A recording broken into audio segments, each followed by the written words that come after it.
Kingstown School Committee meeting. Thank you, everyone, for coming. If you could, Lorraine, if you could please call the order, I'm sorry, not the roll call first. First, we will stand and say the pledge to the flag.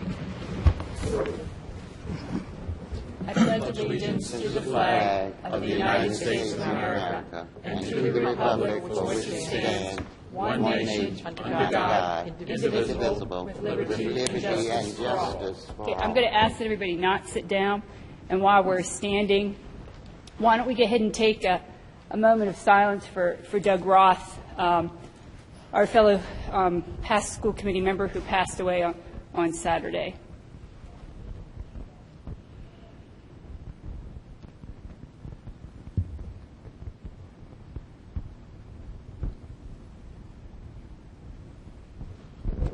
All right, thank you, everyone.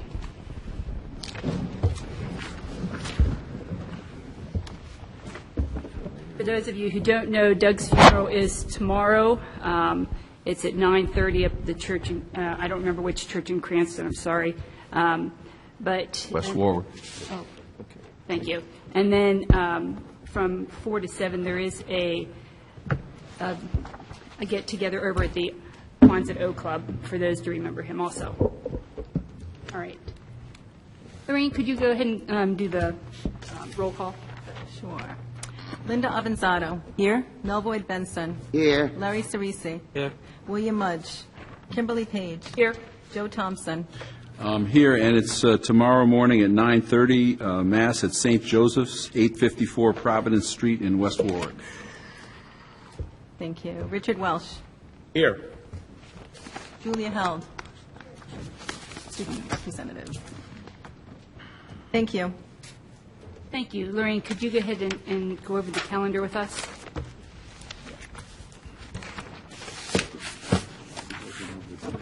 June 16th, Budget Subcommittee, Central Administration Building at 12:30. June 21st, the meeting that was scheduled at Davisville Middle School regarding Davisville Elementary School has been canceled. June 23rd is the last day of school. June 28th is a school committee business meeting at 7 o'clock, North Kingstown High School. Thank you. Thank you, Lorraine. Mrs. Benson reminded me that I needed to just announce that I was going to, Mr. Welch asked me to chair the meeting tonight, and so I said that I would do that. So that's why I've gotten things started. So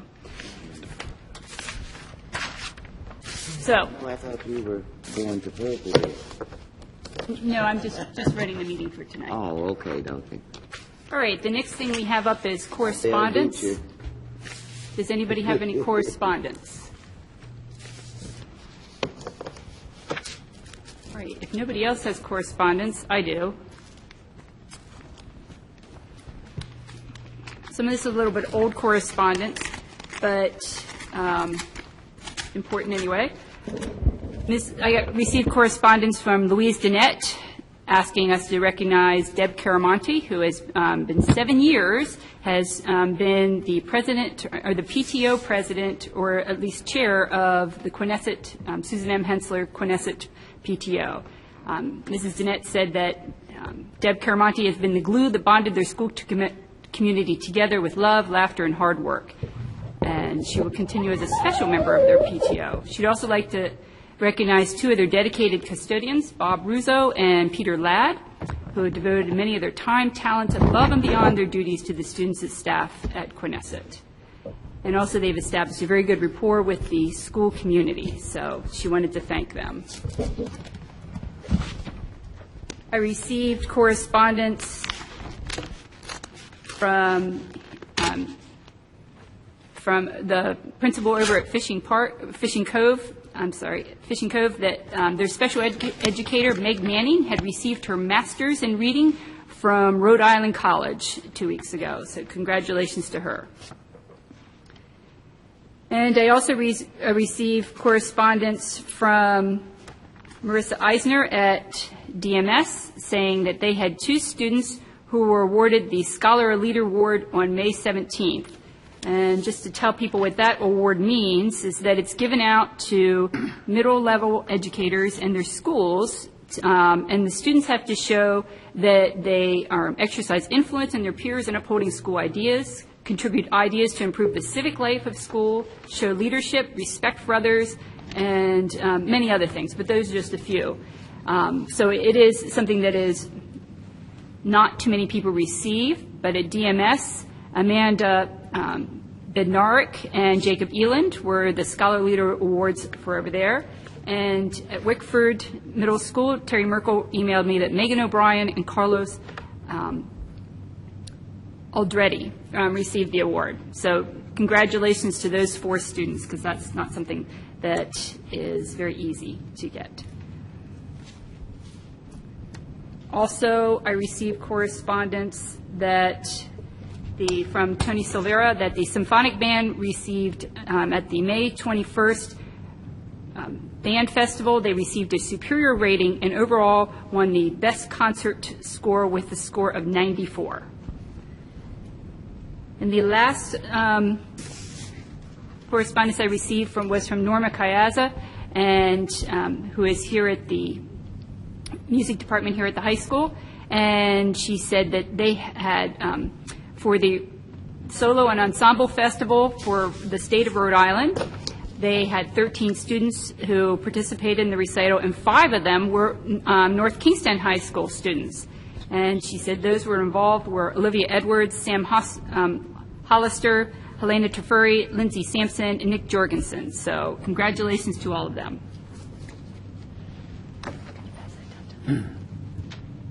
Yes, Joe. Well, I run into things, and I'm not sure if you could call this correspondence, but this is a program from the 12th Annual Scholar Leader Awards Banquet, which was held on May 17th. And the 2 scholar leaders from each of the middle schools that were recognized in a pretty good program were from the Davisville Middle School was Amanda Bednarik and Jacob Eland, and from Wickford Middle School was Carlos Aldretti and Megan O'Brien. And then we all participated in a pretty fun and interesting North Kingstown High School graduation, and I've got the program from that.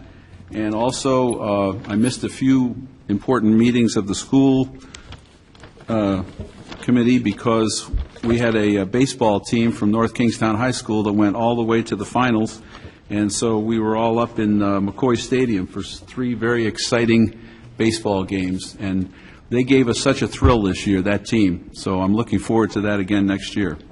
Thank you. Yes, and we should not forget to remind everyone that our lacrosse team, our girls lacrosse team, won state championships, so congratulations to all of them. Are there any other correspondence? I have some correspondence here, but it's way past the date, and if anyone in the audience who participates with the Boosters Club, thank you very much. It's way past the date for the invitation, but thank you very much if you're a member of the Boosters Club. I have an invitation to your affair. Yes, I think we all received those today. Thank you. Good. All right. I just didn't get mine. It's just delivered today. I think that's how it was for all of us. Oh, so you went? No, I just got mine delivered today. Uh-huh. I'm sure we're all sorry that we couldn't attend because it's a very valuable organization to our sports team. I think you and I were there the last time, and they raised very, very serious money for the hockey and all of the things that we won't be able to provide for the students. Thank you. Thank you. Uh-huh. Did you have some correspondence? No, I had something I wanted to say, not correspondence. Back in December, when we had our vote for chairman, after 8 tries at getting a chairman, I was nominated and took a position that, quite frankly, I wasn't seeking. I felt as though there were others that I could support better, but they didn't receive the votes in order to become chair. So rather than have it go on ad infinitum, I decided I would take the nomination and become chair. I have to say that I'm disappointed with the way some individuals on this committee have acted. There's a certain thing that called self-respect and decorum that some of the members on this committee have not shown. They haven't shown it to this committee, they haven't shown it to the audience, and have not shown it to our very good superintendent, and I take exception to that. And because of that, I have asked a couple of times to have Mrs. Page run these meetings, because it was my intention that I would like to see her take over, her kindly efforts, her manner, and hoping that she will get more respect and that the people on this committee will handle themselves differently in the future. Mrs. Page has been very supporting while I've been chairman, and I have thanked her often for her help in moving the business of this school department ahead. So it's I guess you could say it's with a heavy heart that I'm going to say tonight that effective at the next meeting 2 weeks from now, I will be stepping down as chairman, and this committee should be prepared to nominate and elect a new chairperson on June 28th. Thank you. Dick, I'd just like to say that I respect you for the job that you've done over the last couple of months, and I appreciate, because being on school committee is a thankless job, and being the chair is then the one that everybody directs all of their complaints to. And it's always easy to criticize the chair, but it is a very tough job. And I think you stepped up. I think you did a good job. So we will have the vote in 2 weeks, so I'm not going to make any predictions there, but I do thank you for all that you've done over this time. Thank you. All right. Yes, Mrs. Benson. Mr. Welch. Yes, Mrs. Benson. Point of order. Point of order, Madam Chairman. Can we please move into the agenda? This isn't Q&A, this is correspondence. Can we please move into the agenda? I'd like to take a minute of special privilege as a member. I'll let Mrs. Benson say something, and then we should move on. I'll agree with Mr. Cerisi. This is a heavy meeting. But I just want to say that, Mr. Welch, there have been times, and it's not a confession, that I've disagreed with you, and I'm sure whomever gets to be chair, I'll disagree with them, because I think school committee is one of the most challenging positions that you can perform for your town in town government, because you're dealing with the whole town and the whole people, and the most precious thing that anyone has is a child. And thank you for, after those 7 rounds, taking it. And I wish you success in whatever you do. Thank you, Mrs. Benson.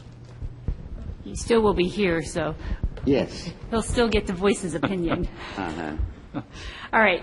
We're moving into citizens' comments. I have 2 people on the list, but I do want to remind everyone that tonight is a work session. So in being a work session, when we get to times where we're going to vote, I will try to remember to look up to ask if there is any comment from the floor.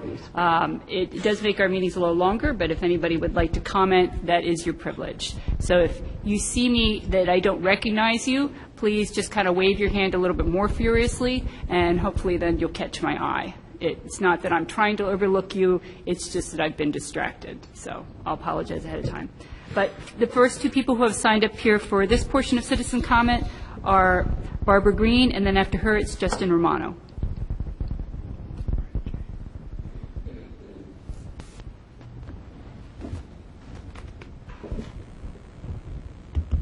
Hi, good evening.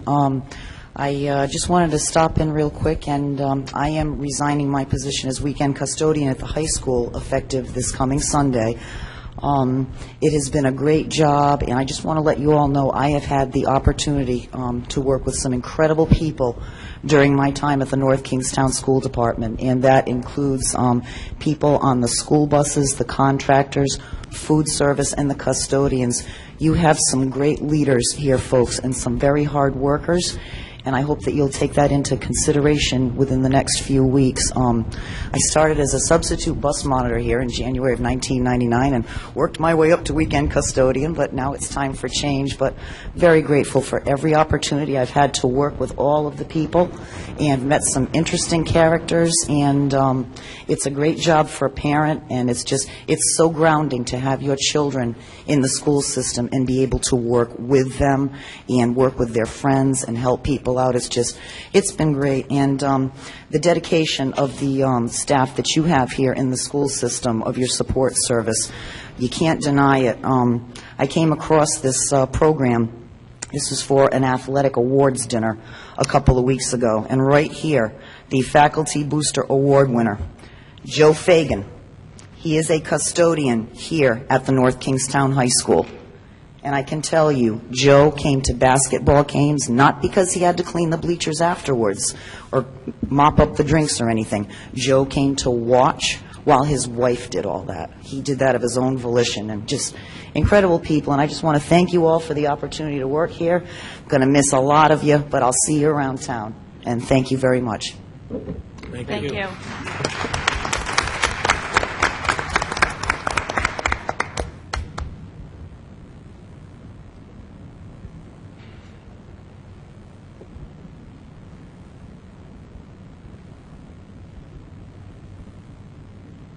Good evening. I'm Justin Romano. Just two issues here with the agenda.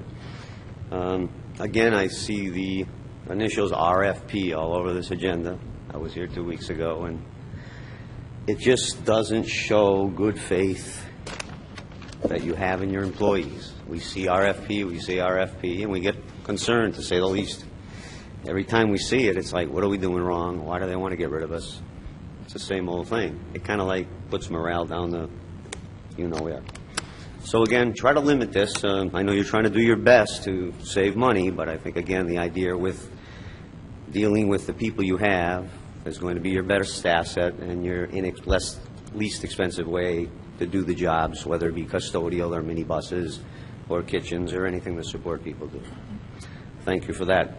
Number one, RFPs, try to put them to rest.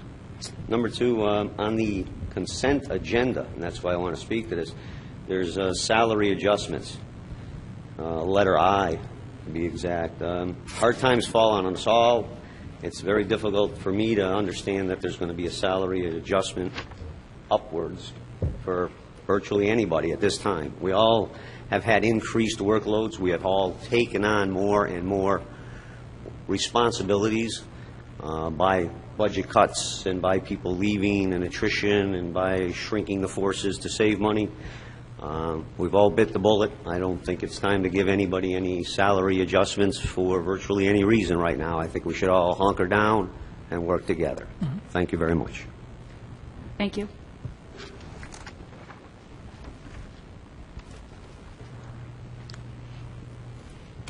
Madam Chairperson, I didn't sign up because I didn't realize. My name is Richard August. I live at 79 Apple Tree Court, and I've had the opportunity to attend the last two meetings of the Budget Subcommittee, one chaired by Mr. Thompson and one chaired by Mrs. Benson. And I want to, first of all, commend the Budget Subcommittee and the School Committee at large for working under very difficult circumstances and trying to find ways to save money. I think there's a lot of hours and a lot of time that's been put in, and I think if I recall correctly, Dr. Thorne, the last series of cuts resulted in something like $780,000 of cuts or budget reductions, perhaps you want to call them, and that represents a lot of hard work and some heartache. This week I had an opportunity to participate in Mr. Abadesian's current event class at the high school. Two of his students wrote a letter to one of the newspapers discussing the food service operation and making a plea for a continuation of the food service department as a department of the school system. I wrote a letter opposing that, or in rebuttal, for several reasons, and some of the information I thought that was displayed in their letter was not quite accurate. But I want to point out to the school committee that in the 4 years ending June 30th of last year, 2010, the cafeteria losses or food service losses were $527,543. And the projected loss for this year is going to probably fall somewhere between $100,000 and $140,000. And let's pick the middle. Let's say it's $120,000. You're still looking at losses that are subsidization of a cafeteria program that would be around $650,000. Earlier this year, I had an opportunity to go up to Lincoln High School. And while I was there, a food service vendor's truck went through the parking lot. And I was meeting with the head of the guidance department there to discuss a scholarship situation. And I asked her how long they've had outside vendors providing food service. She said several years. I said, well, are there any complaints? How's the service? And she said they were very good. They have a full-time supervisor here. The quality is good, and everybody seems to enjoy it. I believe my understanding, and Dr. Thornton or Mr. Draper can correct me, but I think there's only one school system in the state next year that will have an in-house food service operation. And that system is North Kingstown's.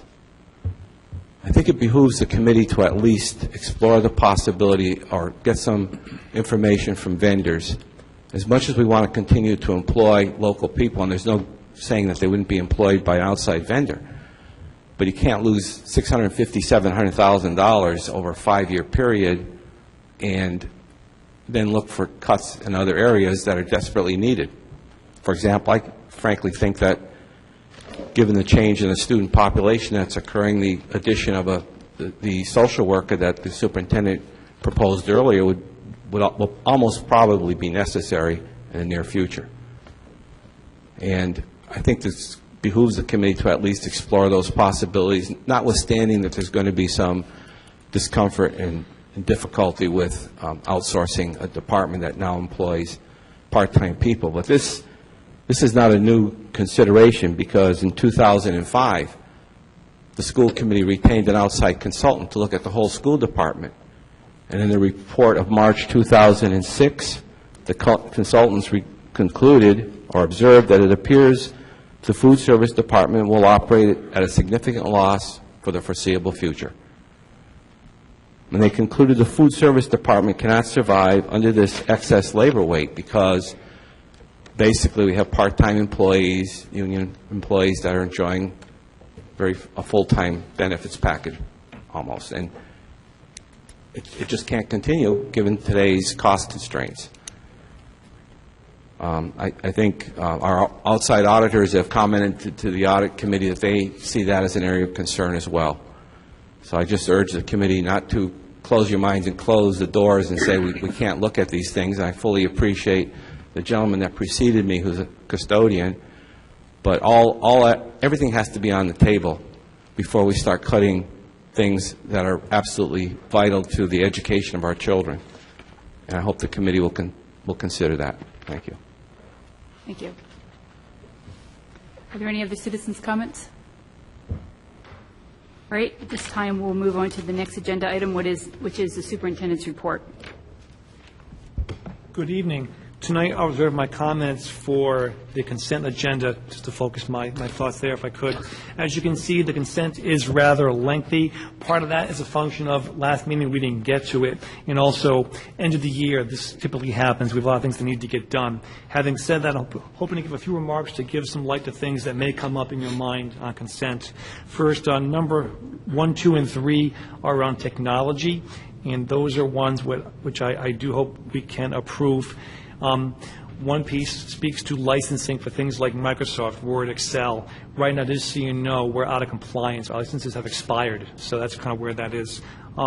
For numbers or letters H and I, I'm hoping we can pull that and have a discussion, and here's my thinking on this. Our agenda goes to the paper and the system, if you will, many days before we actually meet. Having said that, we gave you our reorg plan back at that time. Since then, it seems to me it makes more sense to me to have a conversation on the reorg plan tonight, and then 2 weeks from now, maybe take an action. But I'm not looking for an action tonight, but I wanted you to have flexibility, so I put it in consent in case you wanted to take action. So with that, I'd like you to consider pulling H and I for tonight for conversation only. In terms of C10, I did have a question earlier. We're looking to purchase a special education van through the last of our federal ARA money. That's for special ed programming, in case that was a question. And also, I know the committee sometimes can get irritated getting things at their place at the last minute. However, sometimes it's unavoidable. We had a few bids opened up yesterday, and you had them at your places. One's for wastewater. So I apologize in advance again for anything that comes up at the last minute, but it happened in a few occasions with this lengthy consent. We can certainly talk about those if that comes up. Number 14, I also heard a good question last week about, well, I'm seeing multiple vendors buying different custodial products. That's because we don't go with one vendor for all the products. In number 14, you'll see we have one vendor for paper towels and one for toilet paper. That's because they have the cheapest price for that product. So we basically buy with different vendors for all the supply. That's why you see multiple names on number 14.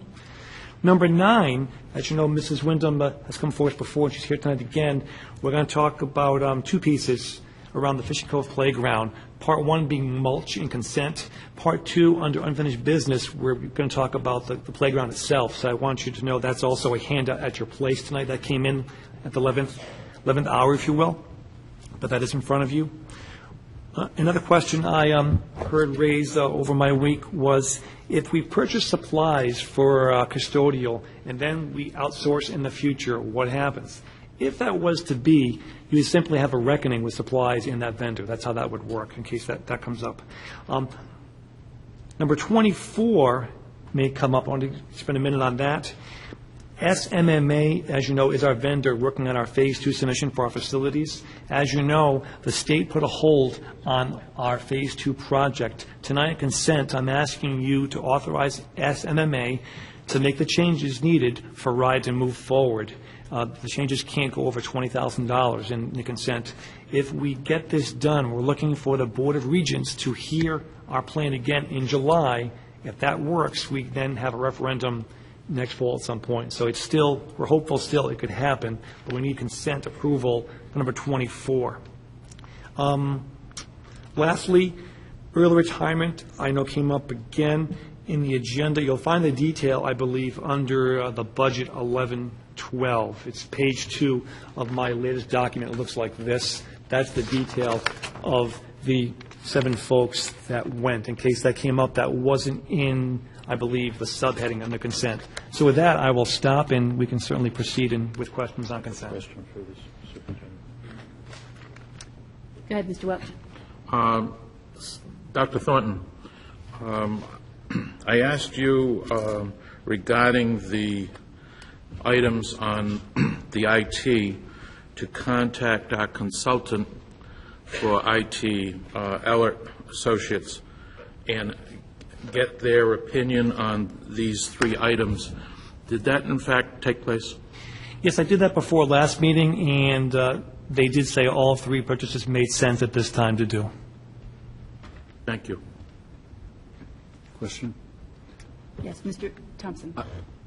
Dr. Thornton, does that include some of those were for 3 years, and I was just wondering is there a way that we can do this for like 1 year, and perhaps Ellert would come in with a different idea after that? That was the only reason I was going to pull those Right. out. Well, here's one example. One of them talks about bandwidth, or how much room we have on our internet services for speed. In our current proposal to you tonight, there's a 3-year proposal. We go from 62 megabytes to 84 for the same price if we sign on for 3 years. I explained that to the consultant. He thought that was a great deal for the same price, so he did say it was a good move. All right. Any other questions regarding the superintendent's report? Mrs. Bedford. I have no questions regarding his report, but I do want to say thank you for bundling together, because in reading all of the information that we had. I went through it, and there are several that you mentioned, one that I have, like 5, 6, and 7. We could do what you call bundling because they are all related to each other, and I think it will help us to get through the agenda. And thank you for mentioning that with 4 and 5, because with the amount of agenda that we had, 10 o'clock we wouldn't be through, and as you stated, the end of school and a lot of things are needed, so it makes very, very good sense. Thank you. Any other comments or questions? All right, I'm going to move on to routine items, and the first thing we have is an executive session. The minutes from May 24th, 2011. Is there anybody who needs to abstain from that vote? Mr. Cerisi, Mrs. Avanzato? Okay, so is there a motion from one of the rest of us for May 24th, 2011 to approve the executive session minutes? So moved. To seal. I'm sorry, to seal. So moved. Second. All in favor, say aye. Aye. Aye. And the 2 abstentions? Stay. Okay. Disclosure of executive session votes. All members were present at the May 24th executive session of the North Kingstown School Committee except Linda Avanzato, Larry Cerisi, and Bill Mudge. Motion was made by Kim Page, seconded by Joe Thompson, to adjourn executive session and go into open. Motion passed unanimously. Thank you. All right, thank you very much. That moves us into the consent agenda. So the first question is, actually, the first question is, what sort of things do we need to pull from the agenda? And I guess I would, when we get to the minutes, we can make sure we know who needs to abstain. So, Mr. Thompson. B1. B1? Yep. And I just have a question. We got a letter from Bill Mudge asking us to pull, was it the $51,507 approved Microsoft license annual renewal? Yes, we did receive that letter. Are you making that motion? All right, yes. Pull that one. And You won? C1.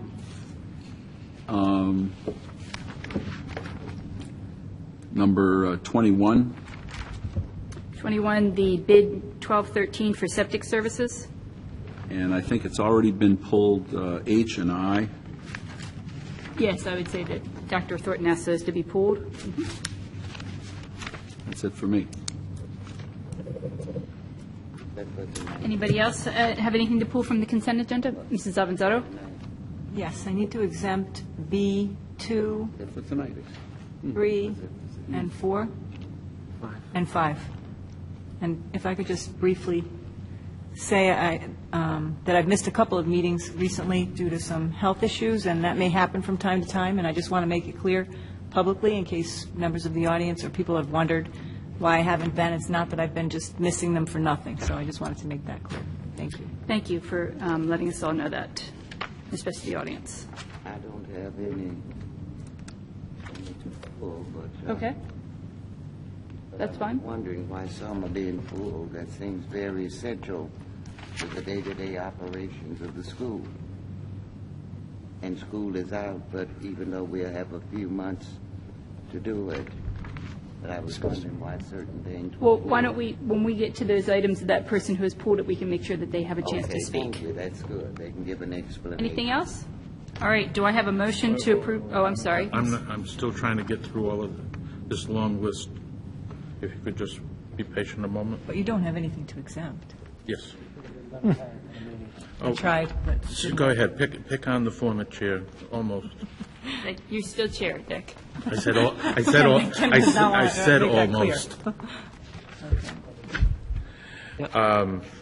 Number C11, the high school leach field repair.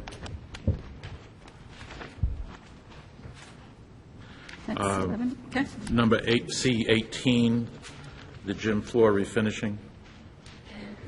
And it's my understanding that C-17 has been pulled altogether, that will not be something we're voting on. Am I correct, Dr. Thornton? Let me check. That's the clock. 17. Yes. That will not be something we will be voting on at all, or even need to discuss any further. Okay? Can you repeat that? C-17, clocks. Item E, early retirement incentive.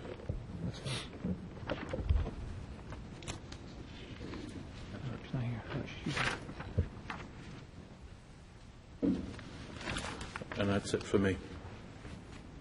And it's my understanding that J6 has been pulled. Am I correct, Dr. Thornton? And we will not be voting on that tonight at all. Thank you. Is there anything else from anybody else that needs to? Okay, so that leaves the rest of the agenda.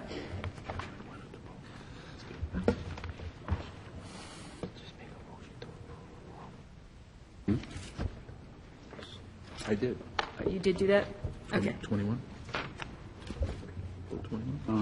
That was... Yes, he did. Oh, I'm 21. sorry, I didn't sorry. do it. There was a question as to Okay. what would, if something had been pulled or not. We were just confirming that it had. Okay, so that leaves the other items for approval. Do I have a motion for consent? Linda? So moved. Second? So all in favor of approving the consent agenda, things that were not exempted, say aye. Aye. All opposed? Nay. Okay. Okay. Thank Several you. items exempted that I'd like to have an understanding of. All right, we're going to start at the top. We're going to first talk about items B1, the approval of the minutes from April 26th.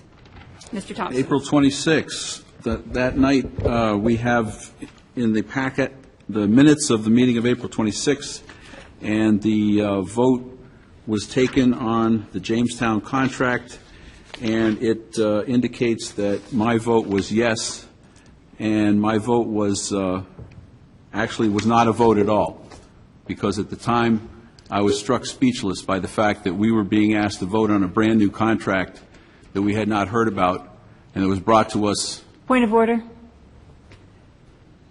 Yes, Mrs. Avanzo, what's your point of order? My point of order is I don't believe that's a proper discussion under consent. No. I'm going to give a little bit of leeway to Mr. Thompson to wrap it up, but I will keep that under advisement. Go ahead, Mr. Thompson. Why are you? I'll try to be brief. I had about 4 pages, and I've completely thrown that idea away. This committee, those of us who were not in the know, did not know about any kind of negotiations going on for a new Jamestown contract. You will find, if you look in your packet of actions and so on, up in packet page 196 and 196, the only discussion of Jamestown contracts took place on 12/4/10, 1/11/11. Yes, Mr. Streetsy. Madam Chair, if Mr. Thompson does not agree with the minutes from that date, he can simply vote no on the approval of those minutes. We don't need to rehash history. We totally understand he disagrees what transpired on that date, and that is his right. Please don't waste the committee or the community's time rehashing a meeting that is 2 months old. Please, if you'd like to vote no and you don't agree with the minutes, then please just vote no. I can make it even quicker than that. Please. If you would change my vote to no, Madam Chair. then I will stop even talking about it. But I think it's important for people to know that I did not vote yes for the Jamestown contract, and the minutes state that I voted yes. I think we have a All point right, of order. so I'm going to deal with the point of order. I do think that we need to wrap this up and take a vote on the minutes because we have a lengthy agenda. Mr. Thompson, I understand that you do not agree with what the minutes have stated. Am I correct? Correct. Okay. Do I have a motion to approve item? So moved. Second. Roll call. Roll call vote, please. Did you have any discussion on the motion? I don't think you voted Linda Avanzado. contract either, did you? Yes. Okay, the discussion, all the gentleman was asking that his vote be changed from yes to no. Yeah, I'm sorry, we don't get Okay, do-overs I'm on gonna votes. just- Please. That's a very small thing to Good. not grant him before the minutes accepted, and then we will have, I have to take that in the form of a motion. Right now, there's a motion on the floor. I understand what you're saying, Mrs. Benson, And I understand what Mr. Thompson is saying, that he's discussed this with me as to his disagreement with how the minutes were written up. At this point, since there's a motion on the table, we need to take the motion, and if you don't agree with the motion, you may vote no for it. So we have a roll call vote motion, and Can you agree to accept Go ahead. the minutes? And he's asking that his vote be changed. Larry Cerisi. Yes. Kimberly Page. yes. Joe Thompson. No. Richard Welsh. Yes. Mel Boyd Benson. Abstain. Okay, the motion passes 4 to 1 and 1 abstention. Can we, and anybody take the next work session minutes are the 5:10, the executive session 5:10, 5:24, and the executive session 5:24. Motion to approve B2, 3, 4, and 5. Second. Okay, there's a motion on the floor to approve those. Second, do we need to have any abstentions? I'm going to abstain from the vote. Okay, so Mrs. Avanzado will abstain. Is there anybody else? Okay, then, other than that, all those in favor say aye. Aye. Aye. All those opposed? Nay? Abstain. And another abstention. So, motion passes 4 to 0 with 2 abstentions from Mrs. Avanzado and Mr. Cerisi. Thank you. All right, we are now at C1, the approval of the Microsoft license. Mr. Thompson. This you're is just for discussion. I was asked to pull this off by Mr. Mudge, who could not be here tonight. He's recovering from a heart attack, and he wanted to have a small discussion on that because there was some question as to whether these licenses needed to be renewed now or whether they would be good for another 3 years without spending $51,507. So I'm just bringing that up at his request. Is there any sort of other discussion? Dr. Thornton? Or is there a motion on the table? Motion to approve? Second. Okay, I have a motion to approve and a second. Is there any further discussion? Dr. Thornton, I'm sorry, Mrs. Benson. Can I go to Dr. Thornton and then I'll go back to I you? was just going to say, let Dr. Thornton say something, because we moved so quickly, I saw his name up. All set. All set. Okay, so he's all set. Mrs. Benson, did you have anything more? What do you mean by all set? He does not have anything that he wants to say further than he's already said. So I'm deferring to you to see if you would like to say anything more. Well, I would like to know if it's true to fiction, will the license last for 3 years or what? And I was thinking that's what he was going to address and add some more clarity to it. Okay, so some really fast clarity. Microsoft now requires 18-month licensing. It used to be 12-month licensing. We were due to have this renewed last meeting. We didn't get to it. We're now out of compliance with Microsoft. We're running licenses for Microsoft Excel, PowerPoint, and we're doing it really having not paid for it. Microsoft has latitude for a couple of weeks, but they will not have latitude if we keep running their program without paying for it. That's good. See, we needed to know that. All right, if there's no further discussion, we have a motion on the floor. Do we need a roll call vote, or? Nope. Okay, all those in favor say aye. Aye. Aye. All those opposed? Okay, motion passes 6-0. So now we go to item number C11. Yeah, there's only been one bid on this. I would like this held and have it rebid.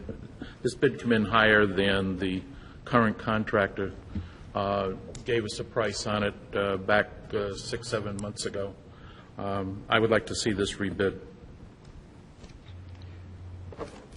Is this what it's at our table, Dr. Thornton? I think for this one, I'd ask Mr. Draper to weigh in.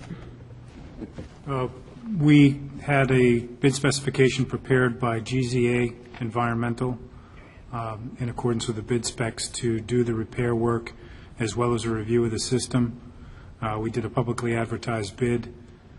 We had 2 respondents there for the mandatory pre-bid. We had 1 bid that was submitted. That's what's before you tonight. I remember the the information that was given to us 6-7 months ago by the maintenance contractor. I believe it was around $18,000. This is not emergency. This is maintenance work. I'd like it pulled and have it rebid. Okay, I saw Mrs. Avanzado's hand up next, then Mr. Cerisi, and then Mrs. Benson. Okay. See, I was going to motion to table it. Thank you, Mrs. Avanzado. I just have a question as far as the bid process. I'm concerned that we've had a proper bid process. We have had a proper bid process, it appears, and we have a bidder that we're awarding the bid to or being recommended to award the bid to this bidder. I would defer to our legal counsel. I'm just concerned that on the process that we're following, putting this back out to bid after we've already had a bidding process take place. The problem is going to be everybody's going to know what this person bid. Right. So anyone else that bids, I mean, if I were bidding on this now, I'd bid $24,879, and I'd be lower. So, I mean, that's what you're going to, the problem you're going to run into if you table it this evening. And I think you give the prevailing bidder some grounds here. Absolutely, because, as I said, because everybody now knows what this bid is. If you had gotten only one bid and then didn't make it public, but this has been made public. Right. I'll make a motion to approve. We didn't get Is there a chance to second? speak. I'll second that. Are you, Yes, you may speak, Mrs. Benson. well, it was 3 hands up, and I didn't know if a You're motion next, to go Mrs. the other way would negate your being able to speak. So I will get a chance to speak. You may speak now. I agree with the attorney, and it was a sole bid, and it had the proper advertising date, and as Mr. Draper said, we're working on leach fields, home, cesspools and everything, so the quicker it gets done before the inspection, the better it'll be. That's all I wanted to say. Wasn't going to be negative, but wanted to All right, express thank you. the urgency of it. All right, so the motion on the table, is there any further comment? Yes, Mrs. Avanzado. Commented it. If we go back to the current servicer, we might save $6,000. I don't know if he would agree to do it, but again, does that put us in a problem with the bidding situation? Well, why didn't he bid? Okay. Correct. All right. All right, let's go ahead and have a roll call vote, please. This is to approve item number C11, the high school leach field repair with the bid that we have in front of us that was laid at the table. Melvoin Benson. Yes. Larry Cerisi. Yes. Kimberly Page. Yes. Joe Thompson. No. Richard Welsh. No. Linda Avanzado. Yes. Motion passes 4-2. All right, thank you very much. Right now, we're now moving on to item number C18. Mr. Welch, you exempted that? Yes, I have a question for Mr. Draper on this. Seems like we did the high school floors last year, Mr. Draper. Yes, this is something we typically do annually. You know, I don't understand that it needs to be done annually. Is it possible we could table this and find out if, in fact, we're using the proper materials so that we don't have to do this every single year? I mean, it's something we do annually because of the maintenance aspect of the floor. In my time here, we've never not done it annually. Mr. Cerisi and then Mrs. Benson. Thank you, Madam Chair. Mr. Draper is correct. I mean, Mrs. Page and I have been here for 5 years, and this comes up at the end of every school year to get it done over the summertime for the start of next school year. However, I am concerned that we're just kind of getting in a routine of saying, we do this every year, we do this every year, we do this every year. Personally, I agree with Mr. Welch. I'd like to table this item, and, Mr. Draper or somebody that he would designate can actually go out there and inspect these floors and see indeed if maybe we can get another year out of them, or maybe it needs to be done. Maybe we do it, every 2 years. But to just take a look at it, and I don't mean to micromanage here, but, we have to get out of some of our old habits. I mean, times are tight financially, and we need to see if we can stretch the dollar a little further. Thank you, Mrs. Benson. Since we're going into the years that we have been here, I have the most seniority and have been here the most years, but I want to speak to this. Could you bring the before- mic towards you, Mrs. Benson? I don't think people can hear you.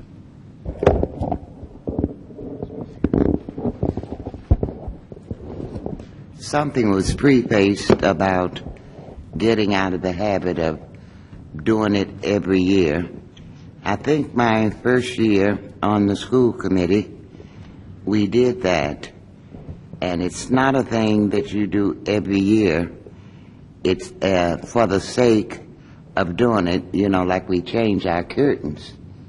A gentleman came in and explained that these floors have to be done in order to be properly maintained. That's all I have to say. Mrs. Avanzato? Motion to table? Okay, there's a motion to table. Second. There's a second. I'd like to speak if no one else has to speak. I would be in favor of making sure that we get this done this year. I know that while, yes, we have done it every year, I think there's a good reason why you do your gym floors every year, because they are wooden floors and they take a lot of beating, not only from the gym classes, but we have essentially 3 sports, so on there also with a number of games. And I think that you extend the life of your wooden floor if you resurface it every year. I think if you put this off, and I know you're just asking to put it off to the next meeting, and so, you know, I'm not going to, if the vote goes differently, it may just be that we see this next meeting. But I would be concerned that we don't put this off and do this every other year, because I think that to keep the integrity of the floors, you're going to need to be, and I only say that because my dad was the head of maintenance at Elizabethtown College, and that was something they did every year, and he would harp on certain things in my brain. Mr. Thompson, and then Mr. Cerisi. I have not had a chance to look at this, and I'm not an expert, but I would, since the controversy has arisen, I would like to go look at it personally, so I'm going to vote to just put it off till the next meeting, if that's what isn't that what the vote is, to just put it Correct. off? Okay. Yeah. So I'm going to vote in favor of that. Thank you. Mr. Cerisi? Mrs. Page makes some excellent points, and I really agree with her. And if it comes back to us at the next meeting where there's a recommendation, you know, where the principal or Mr. Draper takes a look at it and there's a recommendation that, hey, these floors are worn, they need to get done, I have no problem supporting that. Again, I'd just like to do a little bit due diligence on this and see if we can stretch the buck a little further. All right, then that's fine. Let's go ahead and, Mrs. Benson, then we take the vote. Mm-hmm. Okay, I have a question from a person who deals in that type of work. Mr. Welch, Yes, ma'am. from your experience with your job and hardwood floors, don't they demand yearly of a place like a gym, yearly, and who would be the inspector? Mrs. Benson, Yes. all I asked was that we look in to see if we are using the proper materials, that we could get more than 1 year. That's all I asked. Okay, well, I was asking you, since you have the experience in that area, to give your what is your thing if it was in your business? I hate to bring personal things in. It's like being a teacher, you know, getting advice, being up here. Yeah, I'm not prepared to answer your question tonight, Mrs. Benson. So I'll just have to base my vote on what's before us. All right, so the motion on the floor is to table this item or not. So a yes vote means you table it, a no vote means you do not. So, Lorraine, can we take a roll call vote, please? Sure. Larry Cerisi. Yes. Kimberly Page. No. Joe Thompson. Yes. Richard Welsh. Yes. Linda Avanzato. Yes. Mel Boyd Benson. No. Motion passes 4-2. Okay, so we'll table that until the next meeting. The next item is item C21. Mr. Thompson? I asked for this to come off because I've been understood through a little research here that there are 2 bids on this project. One bid is from a local North Kingstown company. The other one is from out-of-town company. The bids are razor thin, close to each other, and the situation is that the out-of-town company came in just below it. When I worked for a Caterpillar tractor company out in Illinois, we used to have something called total cost bidding, where we would look into other factors and features in addition to simply the lowest price. And I'm thinking that if we have a company that's in town, in North Kingstown, owned and operated by local people, employing local people, paying taxes here in town. Those taxes are is what we've been looking for to raise our revenues. I'm hoping for some way to turn it around so that the local company gets this bid. That's my comment. Mrs. Benson, and then Mrs. Avanzato. I think I looked at that and I see the small amount between the out-of-town and the in-town and the familiarity that our local company has with dealing with this situation. It's not all times best to get what's cheap. Sometimes it pays and sometimes it doesn't. So I would urge you not to have to put this off, because this is the heavy year that environmentals are really working on things related to septic systems and sanitation. And if you're very observant, the 5 years have passed that they have given people to change a chance to change their own home septic system. So I would make a motion that we don't put this off, and even though it's the lower bidder, there's no concrete law that we must always go with the low bidder. So I'm a little unsure as to what your motion is, Mrs. Benson. My motion is to Would it be to approve this item or not to approve? Okay, got it. approve this order. All right, so the motion on the floor to approve the bid, Mr. Cerisi? If there's not a second to that motion, it's going to fail. If there's a second to it, I'm going to offer an amended motion, because I believe, I think Mrs. Benson's motion is flawed, and I'm going to, I'll explain further. Well, first of all, is there a second? Okay, then Mr. Cerisi, do you have an amended, a different motion Well, to make? if there's not a second to that motion, I'm going to make another motion, because that motion dies for lack of a second. If there's no second to your motion, Mrs. Benson, then I'm going to take motion it. to withdraw the motion if All right. it's flawed, and cooperate with Mr. Cerisi in order to get it flawed, get it correct. Okay. But the main theme is that we will use the person who's in town. So don't be so quickly, Mr. Cerisi. Sometimes Okay, you so have Mr. years to do Cerisi, it. go ahead and make your motion. Thank you, Mrs. Page. If it's necessary, I'll withdraw my motion. You haven't received a second, so yes, it would be necessary. Okay, I will withdraw my motion, and we will go with hear what Mr. Cerisi has to say. Thank you, Mrs. Benson. Thank you, Madam Chair. There's really not even a half a cent difference between the out-of-town bidder and the local bidder. It's actually a fifth of a cent per gallon. And this local bidder has served the district well many years in the past. So I am going to make a motion to approve the local bidder, which I believe is Mumford's and Sons, for this contract. Second. I second that motion because it's quite similar to mine, just the difference in semantics. Okay, so we have a motion and a second or two. Please let the minute note the 2 seconds. That'll be noted. Thank you. Do we have any discussion? I tell you, what I am looking at right now is I am looking at our purchasing policy for competitive bids, because that is what I am concerned about as to if we're not taking just what are, and it just took me a moment to bring this up.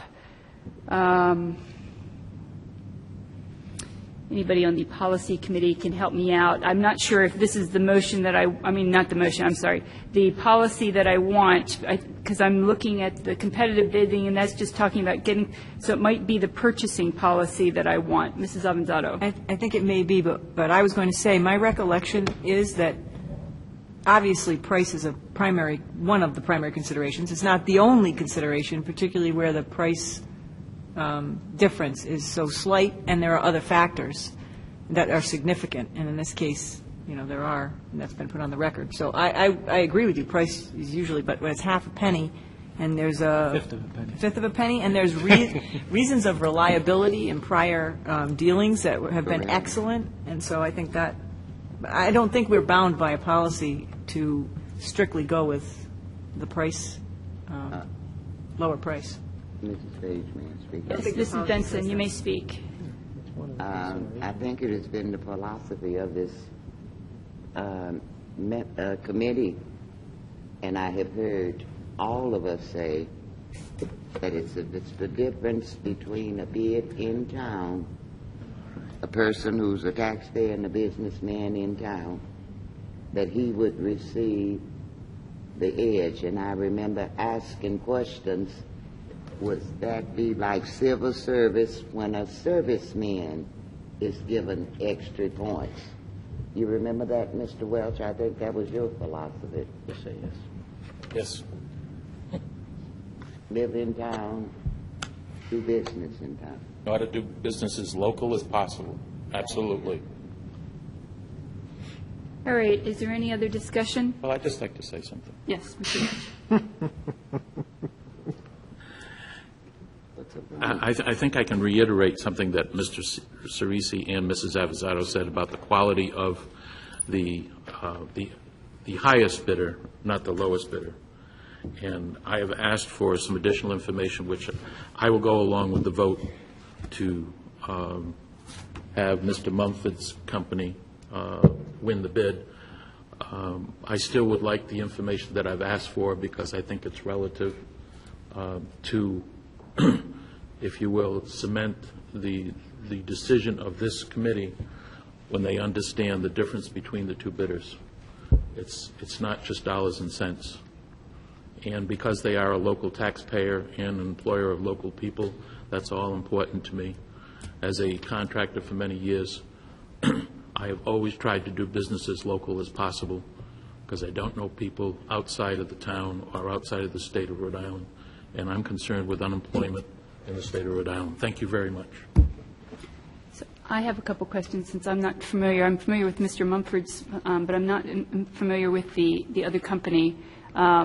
And I am concerned that we're not going with the lowest bidder. So help me out here, Mr. Draper. Is there any, from your end, do you see any difference between these two?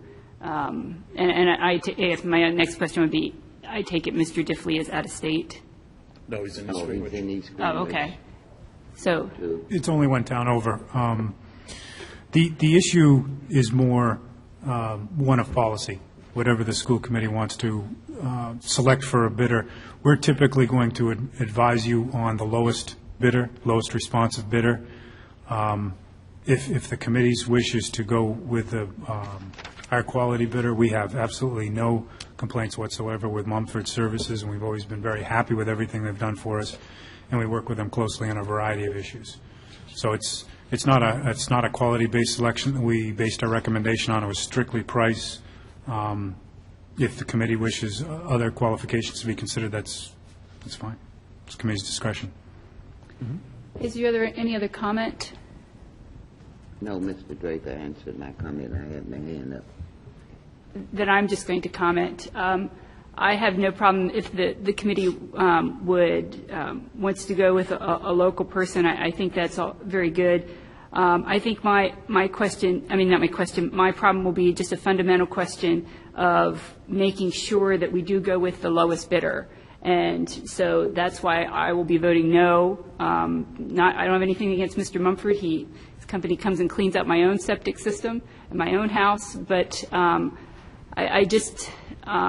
a little leery of going down the road of not taking the lowest bidder in our contracts. So this won't be anything that, obviously, since it is such a little difference, it won't make that much of a difference, and I have no problem if the rest of the committee doesn't agree with me. But that's just my own personal feeling. So. I don't think she's been here. Mrs. Avanzato. Not going to belabor the point, but very quickly, I think the administration has on several occasions recommended the higher bidder on various things. I just want to make that point, and I think we need to vote. Okay, let's take the vote. Roll call vote, please. Oh, one last comment. I would like to ensure what Mrs. Arizona said. We have done that before, so let's We have. take the vote.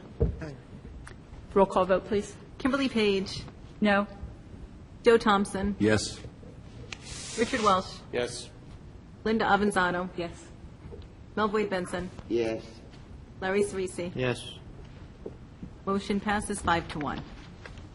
Thank you. The next item we have is E, approval of early retirement incentive. Mr. Welch. Just me. I just have a question to clarify to me what the early retirement incentive is, not in total, just what we are offering. I can't remember. The same as first, I would say, as I said in my remarks, that was intended to be page 2 of this packet, which is in Budget 1112. The incentive was the same as last time. Individuals had a choice of a lump sum of $8,000 or 2 years of single medical. And the individuals that are up this year are in page 2 of the budget packet you received. Thank you. I make a motion to approve the early retirement incentive. Second. Motion and a second. Do we have any discussion? Okay, all those in favor say aye. Aye. Aye. All those who oppose? Nay. Okay. The vote is 8,000 is, 5-1. 8,000 is very expensive. Okay, and that brings us to item H, the approval of the maintenance reorganization plan. And we're not taking a vote on that, but this is for discussion only. This page, before we probably go into a lengthy conversation, that if I could have some latitude, earlier tonight in consent, you approved the new Fishing Cove principal. I can now tell you she's here in the audience. If I could just take a few moments. Yes, please. Okay. Do so. Well, this evening, Ms. Karen Seidler is here with us. She's a bit late as she was completing her program for principal certification, getting her certification at the Quonset Oak Club about probably an hour ago or half an hour ago. So she's here amongst us today with this evening. Ms. Seidler received 16 of 16 votes at the first level of the screening committee, and also was my overwhelming pick. So it's with great pleasure I present Ms. Karen Seidler, Fishing Cove principal. Congratulations and welcome.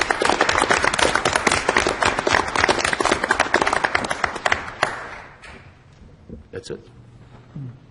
Thank you. No words.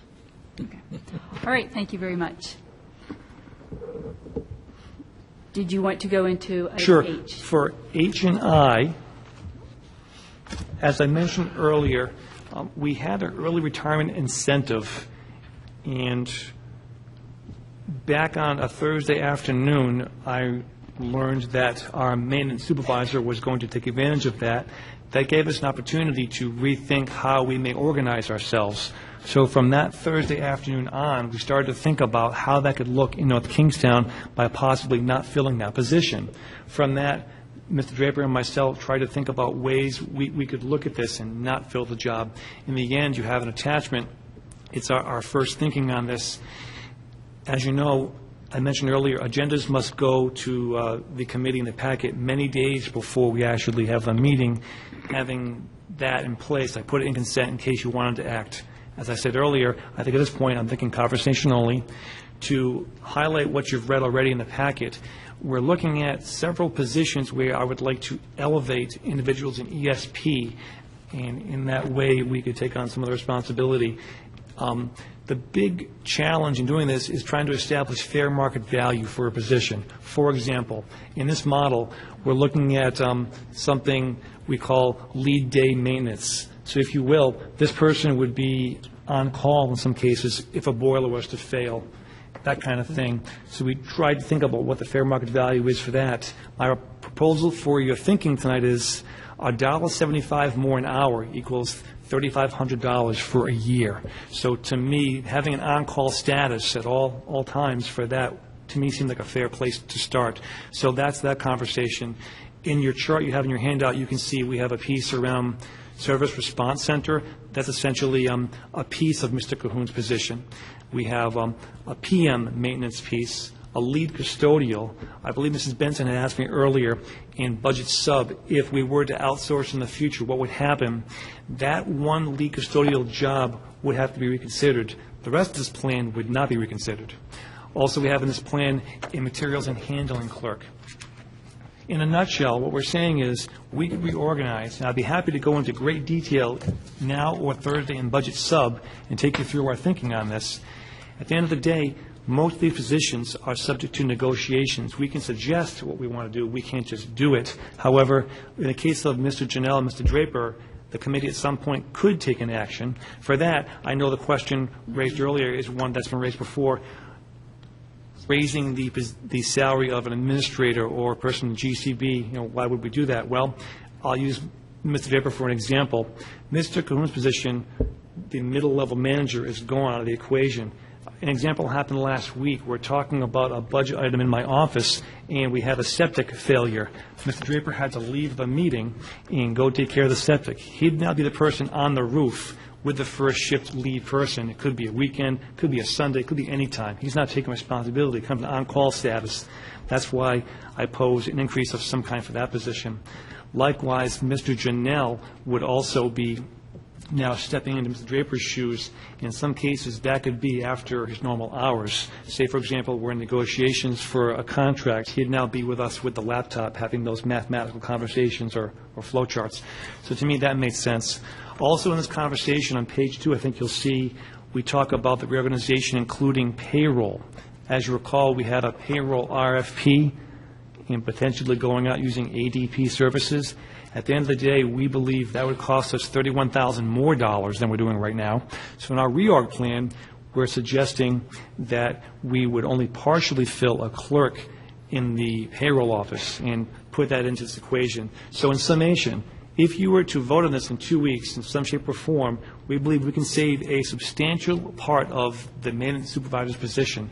In the current version I have, a slight tweak from what you saw earlier, we save approximately $84,000 on what we're operating right now. So I know there's a lot to think about, and I'm thinking in Budget Sub on Thursday, we can take our time and really go deep and have the Budget Subcommittee come back to you in 2 weeks and really, have some thinking on it. Mrs. Avanzano and then Mrs. Benson. Do I need to turn my head to the left more, Mrs. Benson? No, that's quite all right. Okay. You're doing very good.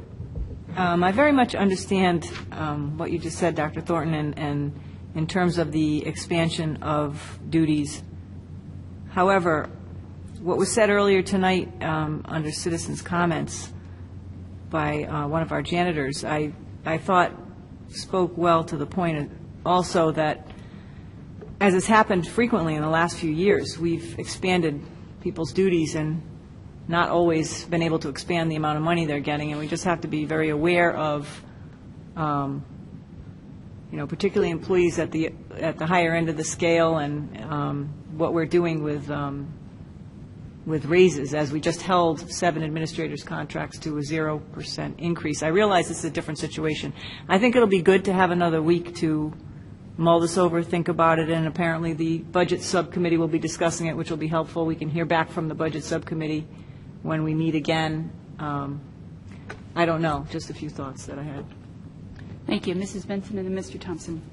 I was going to say that I agree with some of the things Dr. Thornton said and have it in Budget Subcommittee, and we can go more in detail, because our goal in the school committee is long-range planning. So this would have some effect on long-range planning. So I would ask if we could take a motion to have this discussed and be able to read and not just try to digest what he said here tonight. He'll have it more in detail in the Budget Subcommittee, taking in consideration what Mr. Romano said, and maybe we can get it all together, and it won't be the same thing as putting people out of jobs, or doing away with this department, or doing away with that department. So I would like to, if we need a motion, ask for a motion that let's make it legal and binding. Let's have a motion that we will do this and discuss it in Budget Committee first and bring the recommendation back to the school committee. So that is the motion I make. You may shorten it, do whatever you want. I'll second that motion. Yeah, I don't think there's anything wrong with that, making that motion. I was just, formally, we've taken it off the agenda to vote on, but I think if you want to just say that you're passing it on to the Budget Subcommittee, that is fine. So I think your motion is fine. We'll do that. We'll do Yeah, that. I think that's fine. Pass it on and have Right. more I'd like a discussion. recommendation from you folks. Okay, so is there any sort of, is there any discussion on the motion? Mr. Thompson? I'm just wondering on this organization chart that was presented to us for the maintenance reorganization plan, is there any inclusion in there of the consolidation? We've been talking about consolidating various aspects of, such as maintenance with the town, and does that encompass any consolidation? Not as of yet. Per our meeting today at 5 o'clock with the Consolidation Subcommittee, not as of this point, no. So maybe by the meeting, we'll be able to get some information on that. Consolidation. This is a consolidation. Yes, we maybe have that information by Thursday. Because that's something we should work at. All right, if there's no further discussion, we have a motion on the table to send the maintenance reorganization plan to the Budget Subcommittee for discussion and advisement of the full committee on June 28th. So is that about what you have, Mrs. Lorraine? Yes. Okay. All right. All those in favor say aye. Aye. Aye. All those opposed? Okay, motion carries 5-0. Is there any further discussion on H&I? All right, that ends our consent agenda, and we are now to unfinished business. We are at 2010-2011 school budget. Dr. Thornton, do you have anything to say about that? One item for that, we're finishing our final model for where we lie as far as being in the black or being in the red. We close out all POs tomorrow at noon, so they will start to really reconcile where we stand. You'll know the answer probably end of this week, where we are. Are you thinking we're in the black? I'm thinking it's very close. Okay. I'm not going to say black or red. We're going to finish right to the wire. All right. Last time we looked at it, we were 28,000 to the black. That's what you had reported in Budget Sub, that's why I asked. That can change daily. Okay. All right. So now we jump to 2011-2012 budget. Sure. You have in your packet my latest rendition of this paper. It looks like this, and I tried to summarize what we did so far, and I'll take you through that. Then I have a couple actions I want you to talk about tonight. On this document, I talked about, as of June 2nd, the reductions the committees have done so far equals 768,251. I talked about how the retirement incentive did better than expected because certain folks went that caused more savings. In the end, if the committee acts tonight, we can get a number approximately 827,914. So the first part of the document, you can see where I drew the line. That's what you've done so far. Down below, I'm looking for you to consider a couple of these. I do have one late change, which I want to tell you about.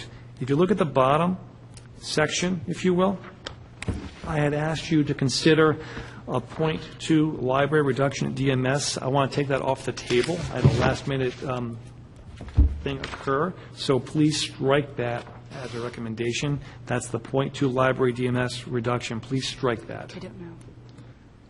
Other than that, I'm wondering if we could just take things one at a time. I can tell you what it is. You can then react and comment. The first piece, last meeting, you actually, 2 meetings back, you may recall, a teacher, Mr. Jay Walsh, was looking for an LOA.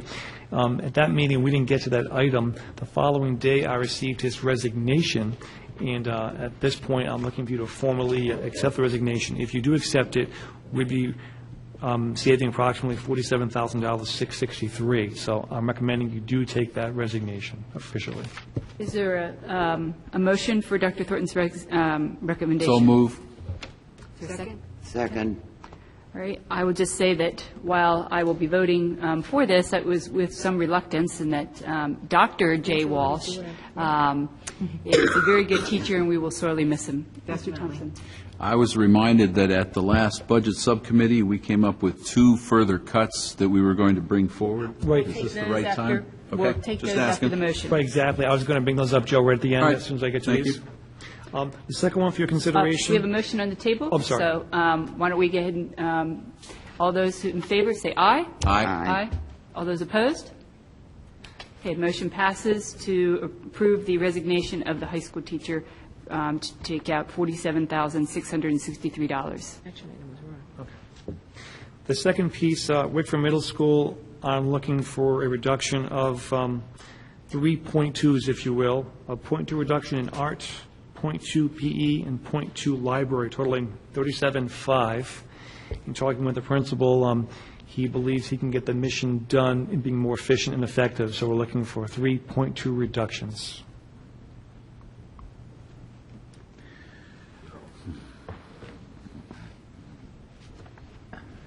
Mrs. Avanzado?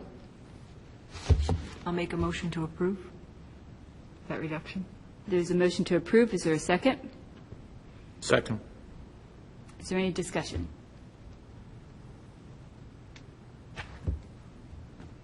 Roll call vote? I hear a long silence. I know that this will be something that is a very difficult decision for people to make. You said that Mr. Merkel was the one who made this suggestion. Am I correct? Yes. Okay, let's go ahead and take a roll call vote. No, wants her hand up. Oh, I'm sorry. Mrs. Benson, go ahead. That was your conversation with Mr. Merkel, and maybe I would suggest that we would place this back, and members of the school committee, whomever chooses, go in and physically see, because junior high schools are very important. And when they leave junior high school, even though we have all this electronics, kids need to know how to do research.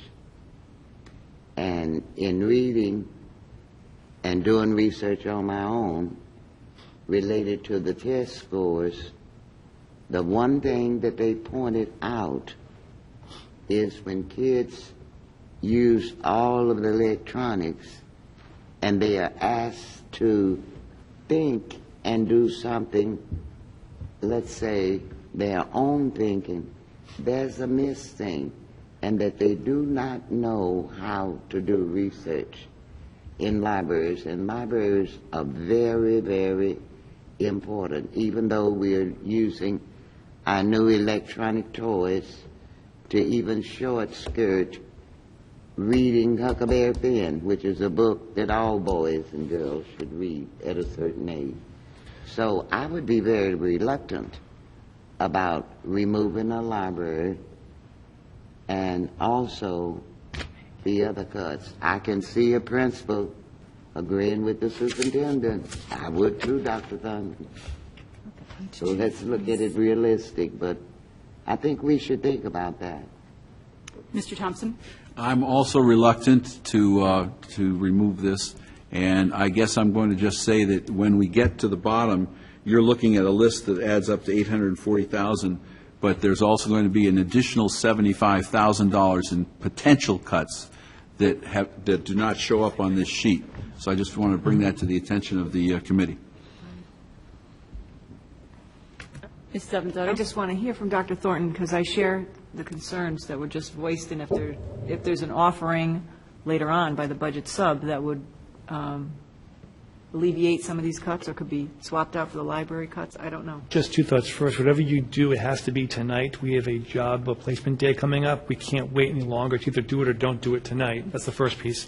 The second piece, in terms of how we got to this place, it's been a conversation ongoing at Wickford Middle and all the schools. How can we be more efficient? As you recall, we cut 7 high school sections, trying to be more efficient and effective.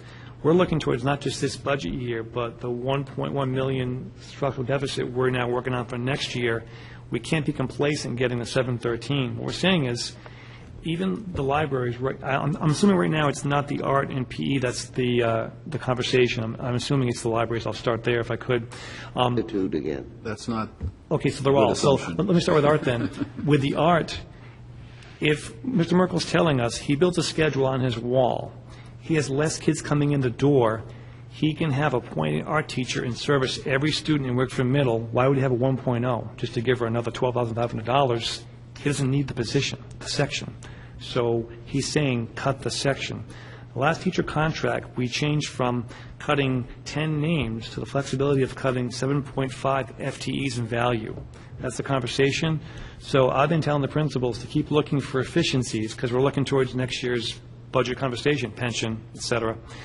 So with art and PE, what we're saying is he can service all the kids with .8s. Library, different conversation. I'm thinking then those two. What he's saying there is he believes, right now, he knows the library is serviced open the whole day. That's in spite of the fact the librarian's not always there.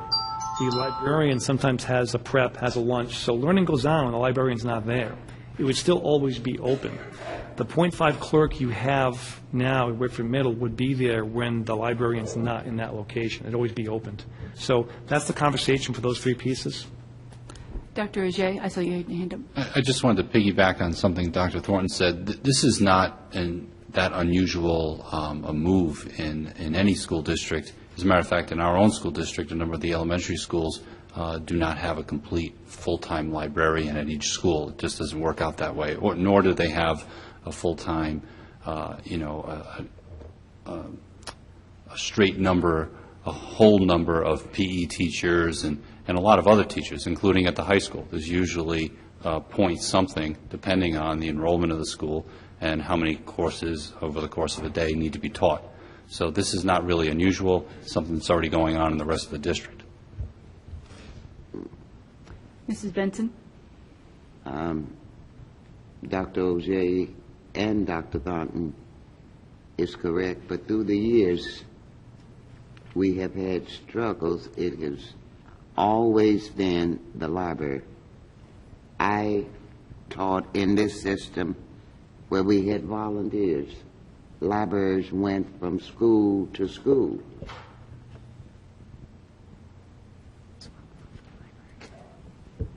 Libraries went from school to school. But the point I'm getting is, and some of the things he said, we will have to look at the whole structure. He mentioned the enrollment going down, and that and there is, if we read our school committee's magazine this month, in the last 3 months, there was a great article on volunteers. And of course, we can have the library not to close. That's my thing. And if the class is down so that you can accommodate all the children, I keep them in the same group because that's the way he presented. For PA, library, and so forth, we can cut it. Then it tells me another problem, that we have an enrollment going down, and we just might have to go back and look at the whole picture and look at the whole situation. Go ahead, Mr. But just for clarity, one more time, if I have to make it clear, I'm really focused on multiple years here. I think our goal of 713 was the goal I set for you a while ago to get to our number. But if we have more efficiencies we're seeing now, we have to go after them because this is going to be a major problem next fall. What I'm saying is I think art and PE, it's a strict sections conversation. X kids come in, X number of sections, we're done. Library is more of a qualitative, how do we feel about having less library services? But really, this is not going to change. We can talk about this now or next winter during our next budget cycle, but these things will keep coming up because we're cutting $1.1 million next year to get the structural deficit out of the way, plus pension reform. So these things are real, and I want you to know, whether we do it now or later, that's fine, but same conversation will happen next winter. And you're saying that's for art and PE? What I'm saying is art and PE are a strict sections conversation. X number of kids come in, we make X number of classes or sections on the scheduling board. He can get that job done with a .8 of art and .8 of PE. That's that conversation. All right, if there's no further discussion, I have something I wanted to say. I don't think that any of these cuts are things that we want to make or that we like to make, But we are getting to where we're facing hard choices, and as Dr. Thornton said, this is not something that's going to be just this year. We're going to have to make them next year, unfortunately, too. And next year, it'll be even harder. So considering this came from Mr. Merkel, who thinks that the students will still be serviced with they'll still have the same services that they have now, or at least they will be serviced adequately, maybe what is the better way of saying it. I will vote for that, under that consideration. So let's take a roll call vote, please. Repeat the motion. Motion to approve the... Yes, this is the motion to approve The cut. the cut. Go ahead. At Wickford Middle School, art, PE, and library for $37,500. Art, PE, and library. It's not to cut them all the way, it's to cut them each by .2. 0.2 each, right. Joe Thompson. No? Richard Welsh. I'm confused. Are we not voting on everything below that line? No, No, just the one line. Okay, I'll vote yes. Linda Avanzato. Yes. Melvoin Benson. No, Larry Cerisi. he's gone. Oh, has he gone? Okay. Kimberly Page. Yes. Motion passes 3-2. The next item, I'm looking for an ad. I mentioned this, I believe, last meeting with you. At Davisville Middle School, we do still need an ad of a .2 reading to service all the students. As you've heard before, we give 3 kids, we call it 3 scoops of reading, or 3 opportunities. Some kids need more time than others.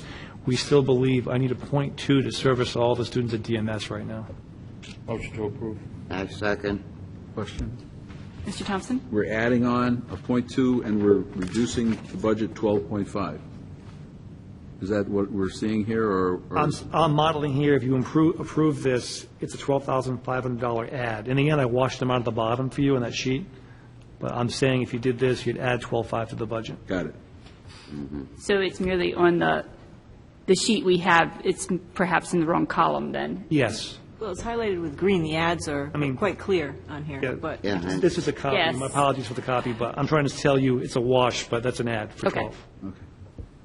Mrs. I'd like to Benson? express whether it's a wash or not. I would be for adding the teacher, and I'm glad to see that he put it in. Thank you. Any further comments? All right, let's take a roll call vote to add the .2 reading teacher over at DMS. Richard Welsh. Yes. Linda Avanzato. Yes. Melvoin Benson. Yes, Kimberly Page. 2 times. Yes. Joe Thompson. Yes. Motion passes unanimously. My last piece before I go to the budget subcommittee's pieces would be an ad for the substance abuse. That's my shorthand there. Just to retell that, if I could, Title IV, Drug and Slave-Free Schools, has been zeroed out by the federal government. And over time, that's taken a strain on our substance abuse counseling at the middle and high school level. This past year, we gave 1 day of service for each middle school. We all agreed that wasn't nearly enough to get the job done. We recently had a survey done of student self-reporting, and you may have seen it. It was alarming at what we're seeing in terms of alcohol at the middle level. Having said that, we do believe if we add $13,000 back to the budget, we can give 2 days of services per middle school, and that's in line with what Kathy Yeager and Laura Hoxley have recommended. Go ahead, Mrs. Avanzato, and then Mrs. Benson. I just want to briefly say that the task force is doing an unbelievable job, and Laura showed me the graph of all the schools, and probably others have seen it as well, and she had a time chart there, and you could see from where we had reduced to fewer days the effect on the use. And I mean, I just think this is absolutely critical. To me, it's one of the most important things that we do. And it's critical. So I just wanted to thank them for all their work. They're doing a tremendous job. Mrs. Benson? To continue on in the vein that Mrs. Avanzato was speaking of, and also this is becoming a national problem, not only here, but national. And I was looking at a survey from the task force, and they were talking about the decline in youth and cigarettes. They just went up to the next highest step. And I think I would like to see this replaced, and if there's a chance for any more federal money, because they are discussing this greatly, and there will be federal money for schools to go on with this at the state, that we would continue to build up, because when a 7-year-old began to smoke a marijuana cigarette in North Kingstown schools, we don't have enough of it. So yes, I would like to see it at least 3 or 4 days a week. Dr. Thornton, while I understand the importance of this item, I am kind of cringing here as I've just spoken about how we need to cut, and I voted to cut point 2 from 3 areas.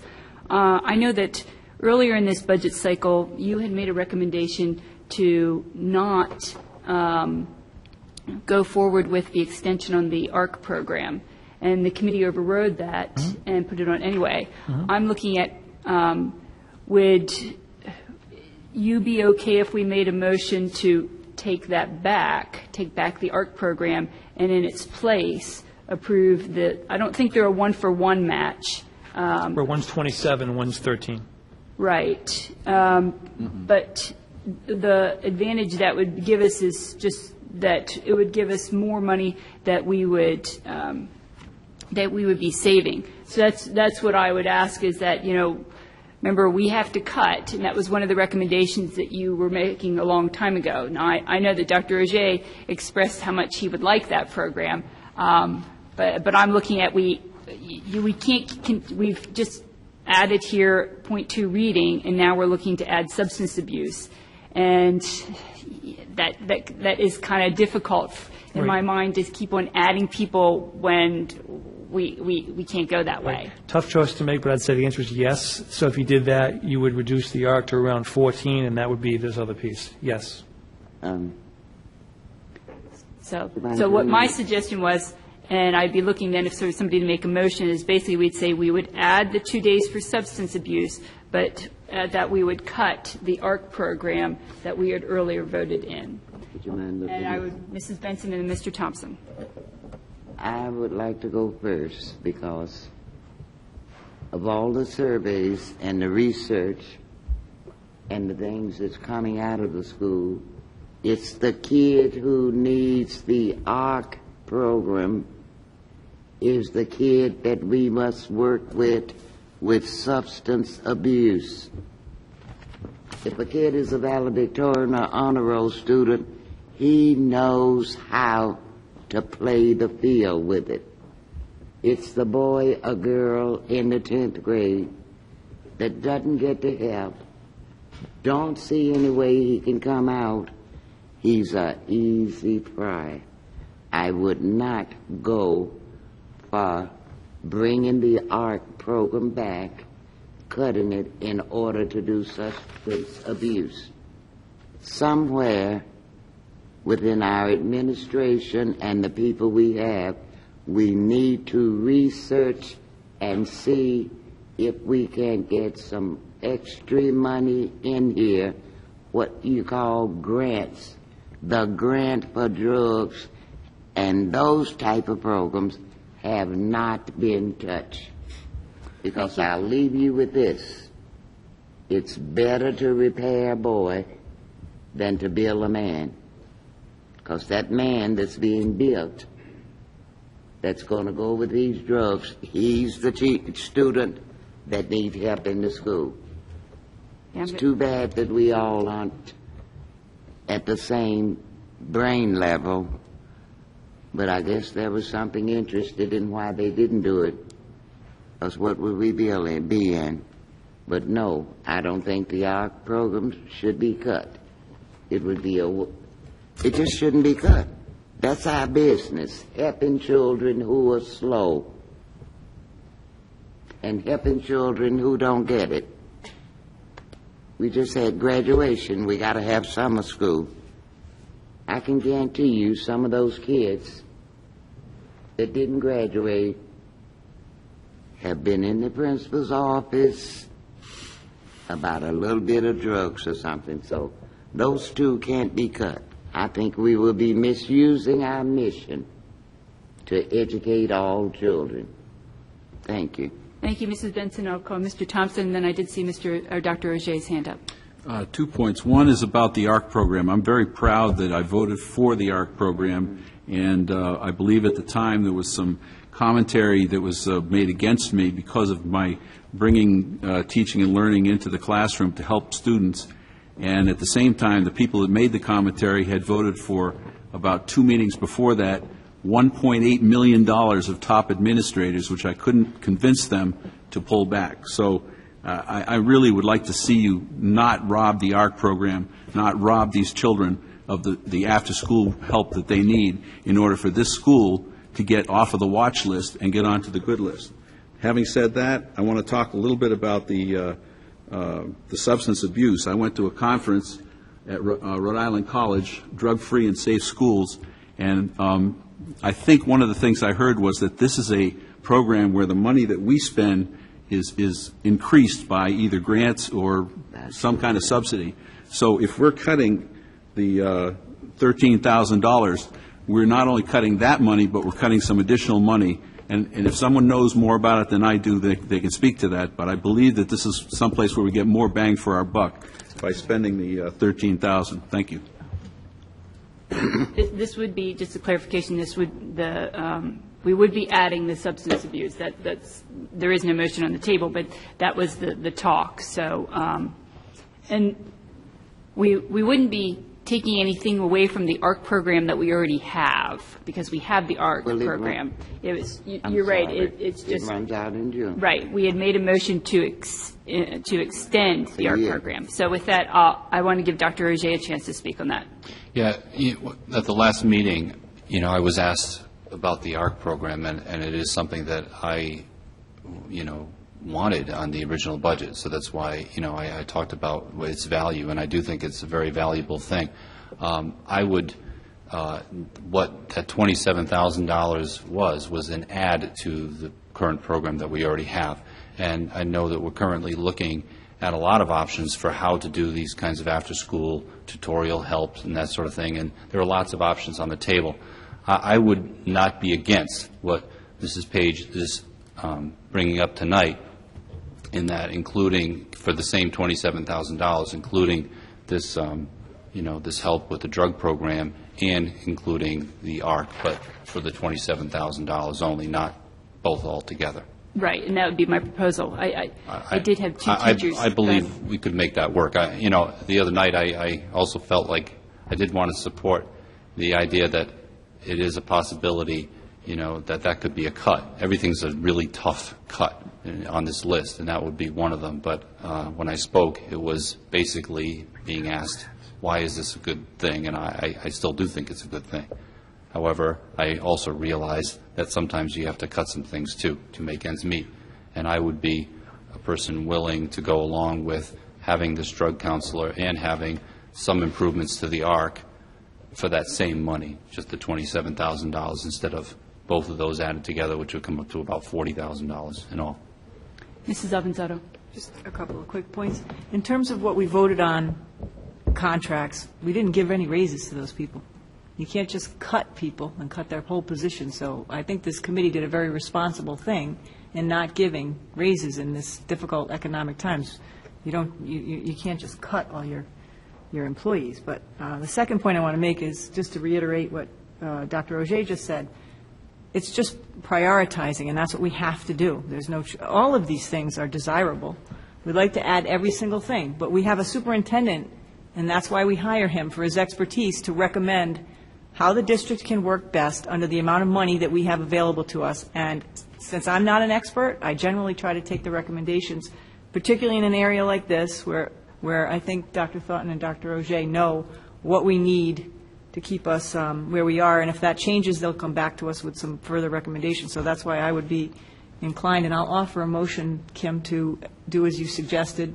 There's no motion on the table, am I correct? There's no motion on the table right I'd now. offer a motion. To speak. But I'm going to make a motion to... Before the people get a chance to finish.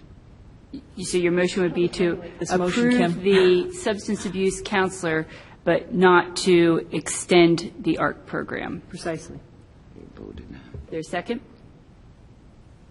I'll second that for discussion.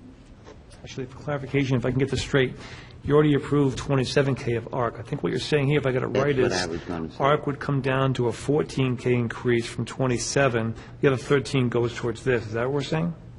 That's the wrong That's what I'm motion. thinking. Yes. So it's not, You'd have to put it you're on still the increasing the ARC by 14. The other 13 is being shifted to the substance abuse. That's what I'm Correct. hearing, I think. I didn't hear it like that. So maybe you need to revert. Why are we putting this into two things? Why can't we vote them separately? The motion, because that's the motion. Okay. I looked All at right. it, I looked, Offered as a, I offered it as a compromise, that if we were going to increase someplace, that we take something down that earlier Dr. Thornton had said that we didn't necessarily need. That was my thought. So, my concern was that if we increase by too much, that we just can't continue to do that. Go ahead. Okay, hold on. Mrs. Benson? I was just going to say, if Ms. Acevedo takes her motion back, let's lay it on the table and have the members of the Substance Abuse Task Force come in and give us, I don't think you people realize, I really don't think you realize the extent of drugs and delinquency in this town. Go to the police station this motion and includes the money. see how many times Davisville and Wickford Elementary School has been broken into in the last 6 weeks. I'd like to If I make may. clarification on the motion. It's not that we would, I'm not cutting. we the would substance abuse. approve. We're approving the ad. We'd approve the ad to the substance abuse person. Okay, so we're But approving you're that. reducing, But we're not reducing ARC. We're still increasing ARC, Increasing ARC. but we're not increasing it as much. well, is that's the motion. reducing whether you take No, an no, no, ounce no. from No, it or because, 2 ounces. It's because reduction. we have ARC program this year, and we've Yes. already voted to keep it for next year, but 2 weeks ago or 3 weeks, 4 weeks ago, voted to we voted expand to it. increase it. That's correct. So this would merely not increase it as much. So it would still be increased. That is my motion, that it would, or I should say Mrs. Avanzado's motion. It would still be increased, it wouldn't be increased as much, and you would still get the substance abuse person.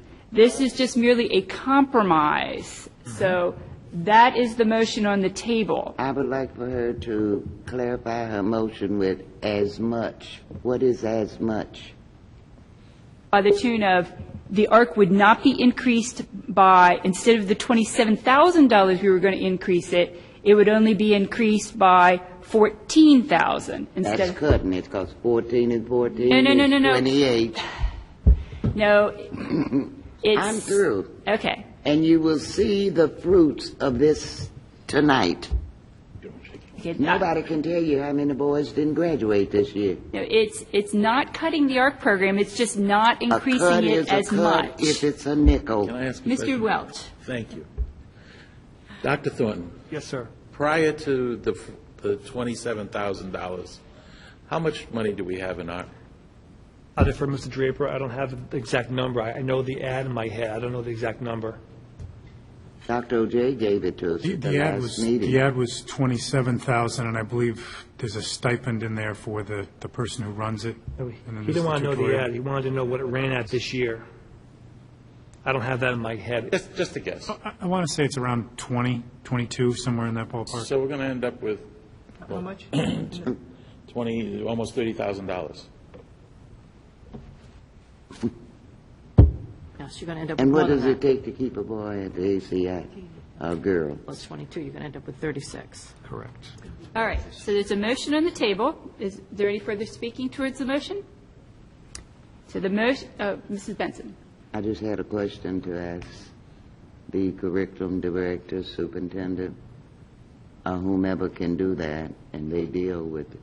Could you give the exact price that it costs to keep one of our students at the edit correction institution? Maybe our attorney can do that. the price of any boy or girl at the adult correction institution, even if she's only... At the training school? Yes. I don't know what correction. those, I have no idea what those numbers are, Mrs. I Benson. think we're getting a little off the topic. I Madam think Chair. that's very Point of important order. to the topic. Unfortunately, I don't think we're going Depends to, where our interest is. I don't think we're going to be able to get that answer to you tonight because of the Well, the in information. reference So to we not getting that answer tonight, let's look at this again. This is very serious. Well, we can do Ladies that and if the, gentlemen, if the this is motion what we fails, call- we can look at it again. Okay, But we have a okay. motion on the table, and why don't we do a roll call vote? That's correct. Oh, I'm sorry, last. If the motion fails, if I vote against the motion, does that mean that we're not going to have the 13,000, or can we take this up separately if the motion fails? Another motion. You can make a different motion. Second motion? Yes. Thank you. I plan to move against it, but I am not against the substance abuse. I do not want to lower what we've already provided for the kids after school in the ARC I haven't program. provided it yet, but All right. let's go. There's a motion on the table. Let's take a roll call vote. Linda Avanzado. Yes. Mel Boyd Benson. Yes, after-school programs. Kimberly Page. Yes. Joe Thompson. No. Richard Welsh. Yes. Motion passes 4-1. Thank you very much. Okay. The second motion. Dr. Thornton, did you have anything else to say for your recommendations for the 2011-2012 budget? So at this point, we would be at approximately 827,914 for reductions. I know the Budget Subcommittee had some items to bring to the committee tonight. Yes. But before we go on there, I want to make a clarification. Mrs. Benson, you were arguing... Order. I want to clarify that I was voting for after-school. But no, she wanted to vote no. Yep. Yeah, she did. Yeah, could Did we you want record to the vote as no well? on the last motion, or did you want to vote? Explain the motion. Sure. The motion was that we would add the substance abuse person, but instead of adding $27,000 to ARC, we would only add $14,000 to ARC. No, Okay. the motion wasn't clear. Mrs. Lorraine, could That you is change? recorded. Yes. Okay, thank you very much. The motion wasn't clear. That's fine. We've cleared it up for you, and we have your Stayed vote. that way. Right, we have you as a no. Thank you. Okay. So there were two motions that came out of the Budget Subcommittee to have the committee vote on here tonight. They were, and I'm going to let Mr. Thompson present them. I will tell you that in the Budget Sub, they came down to both of them were a 2-1 vote, that two people voting to have the school committee consider this tonight, one voting not to. So, Mr. Thompson, go ahead and bring those motions forward from the Budget Subcommittee. A motion to increase the cut to the supply budget by $60,000. Are you making that motion now? I am making that motion. Is there a second? Could you explain whether you wanted to go back to the subcommittee? This will be the end of it. This will be the end of it. In the subcommittee, we discussed $75,000 further cuts, $60,000 to supply, and $15,000 to IT, instructional. For the purpose of moving the motion along, Mr. Thompson, I will give you the second. So now there's a discussion on the motion. I will tell you, I was the person who voted against it in Budget Subcommittee, and I'm still going to vote against it tonight, but I do want the motion to go forward. Is there any further discussion? Mrs. Avanzado. I would just very briefly ask the superintendent whether he recommends that cut and why he would or wouldn't. Sure. Per last meeting, I wouldn't recommend going further. I know some have thought we have more room in supplies. To me, talking to my folks, I believe if we go further, we run the genuine risk of not having funds in the spring. So this is what I would call a paper cut. If we do it, I think we could run negative in that line and then be looking at fund balance to finish the year out in those lines, do a transfer, if you will. So to me, cutting 60 already is pretty strong. So to me, going further might run risk of running red in that line. I just want to say before the vote, I appreciate the work of the Budget Subcommittee. They've come forward with a number of very good recommendations during our previous budget deliberations. They've done a lot of work, so I appreciate that work. That's all. Is there any further discussion? Mrs. Benson? My question for the discussion is, in not cutting the supplies, will this assure the fact that parents will not have a list come home the first day of school that's going to run them $10 and $15 for the children's supply? And will that take care of toilet tissue in the school, Kleenex, sensitizer for their hands, pens and pencils, paper and textbooks? I will remind you that earlier tonight, or I should say remind the committee, I'm sorry, that we did approve custodial paper and toilet paper for being bought. That was a mistake on my part, but I want to be sure. And we have already approved $95,000 in supplies cuts. Dr. Thornton? Just a few quick thoughts. 1,000 for what? Explain that. And then I'll know why they didn't bring those lists, won't bring those lists home. Dr. Thornton? Parents will always go to Walgreens and Walmart and CVS to buy 5-subject notebooks, pens, pencils. That's a rite of passage. Yes, I know that. So that's not going to change. Parents Well, will it was still buy it was some supplies. heavy changes on it last year for the amount of supplies we bought. Let's let Dr. Thornton finish up here. Go ahead. That's essentially it. What I'm saying is, we will still, as when I was in school, buy the 5-subject trapper keepers and the erasers and the pens, et cetera. We won't be buying toilet paper. Okay, and I think any of us who've been in the classroom... Parents won't be. We will be. Thank you. We will be. Parents will not be. Thank you. Someone will be. Okay, I think any of us know that any teacher will have a student to get a notebook for his subject matter. But these lists were overboard, and that's why I asked the question. All right, we have a motion on the table to cut $60,000 in supplies. Can we take a roll call vote, please? Melvoin Benson. I don't think it'll kill us. Yes. Larry's not here. Kimberly Page. No.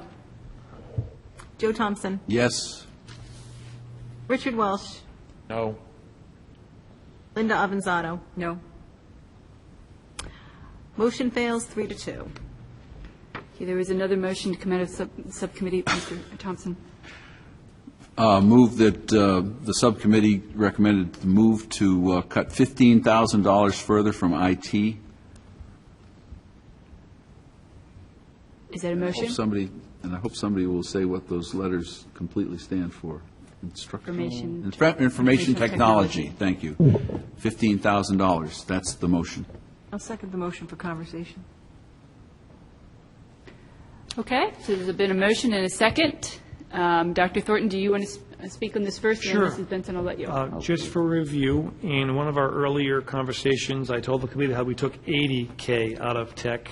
We then took an additional 15. We're currently at 95. To me, that's a pretty strong reduction. I would stop at that point. In our supplies where we have charcoal to write on the board, and you know, we cut out paper and pencil. So, I mean, we're going to go back to the dark ages. I don't understand the thinking here. I was a proponent of technology being updated, and I still am. We're preparing these kids for the 21st century, not the 19th. Mrs. Benson?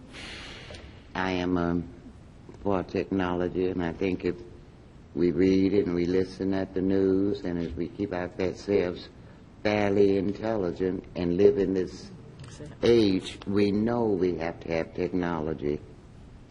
But there is technology coming out so quickly. So we should stop. Say what? Go ahead, Mrs. Benson. Maybe he can add something to... No, feel free to finish your comments, please. Okay. Technology is coming out so rapidly until, if it gets necessary, in January, that something has come out that you put in Johnny's ears, and it's going to make all of them read, write, and do critical thinking, I think we can bring it back. Thank you very much. And we voted on it again, and I think that was the thinking of the Budget Committee. We can't about keep up with everything. Apple and the other companies are in court with each other and all these things. We can't about keep up with it. We need a set curricula, and as those things come, add them to it.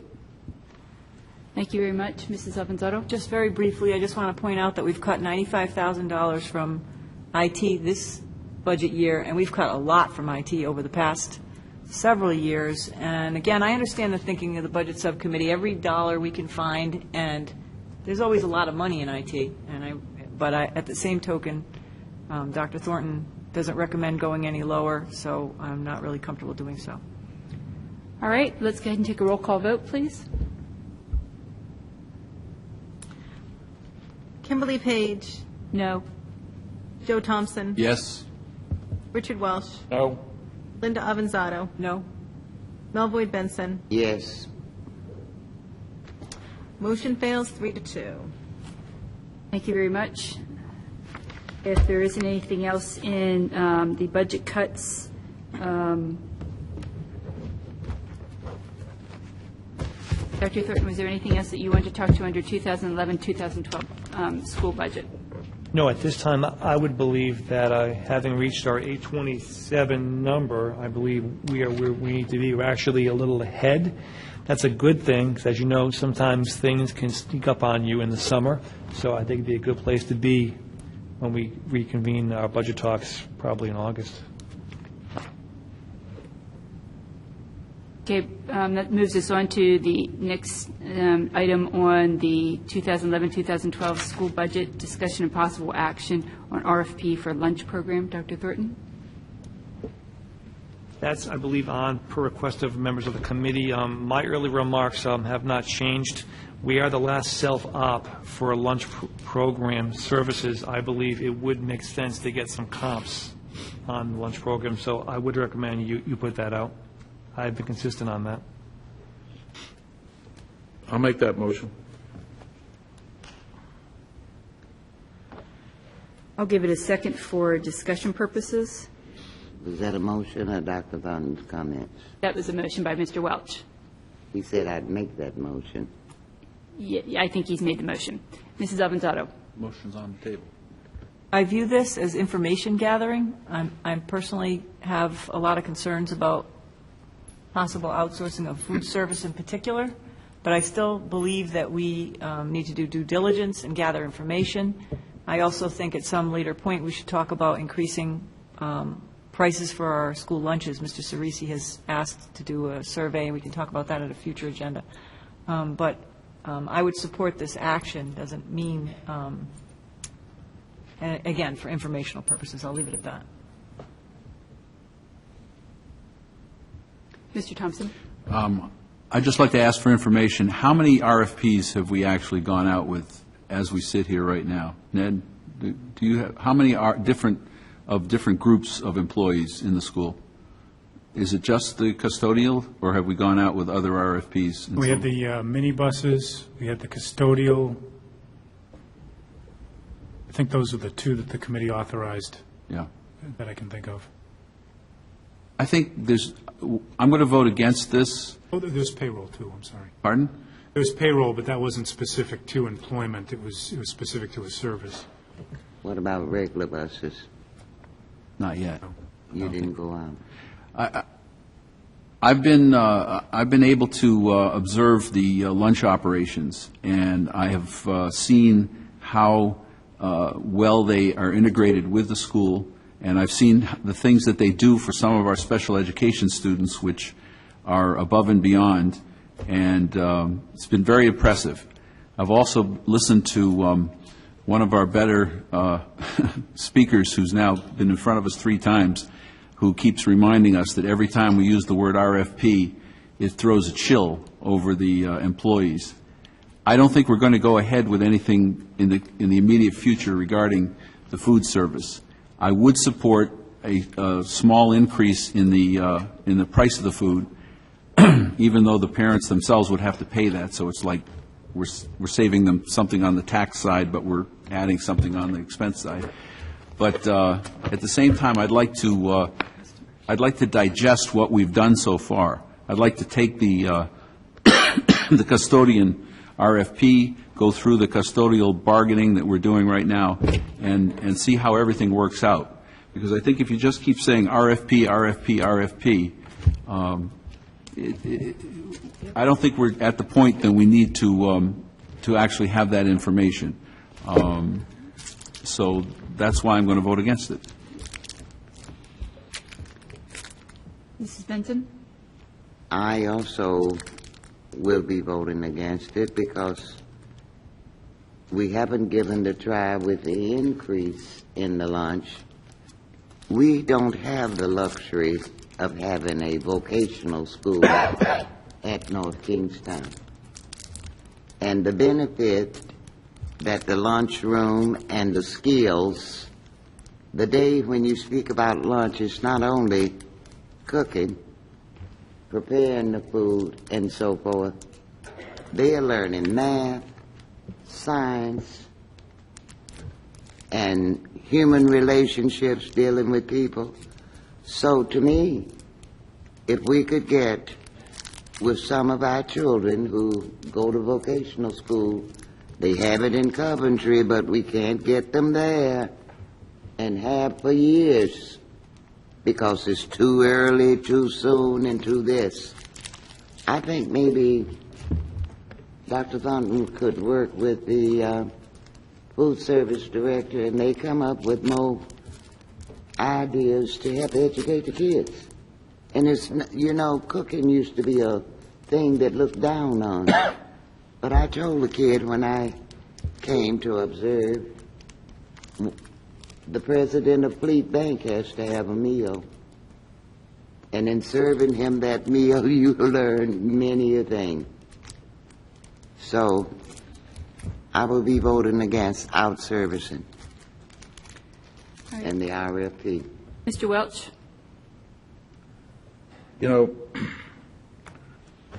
part of this job is to make sure you have enough information to do the job, and you can't do this job without looking and doing what is called due diligence to make sure that you have the information to make the correct decision.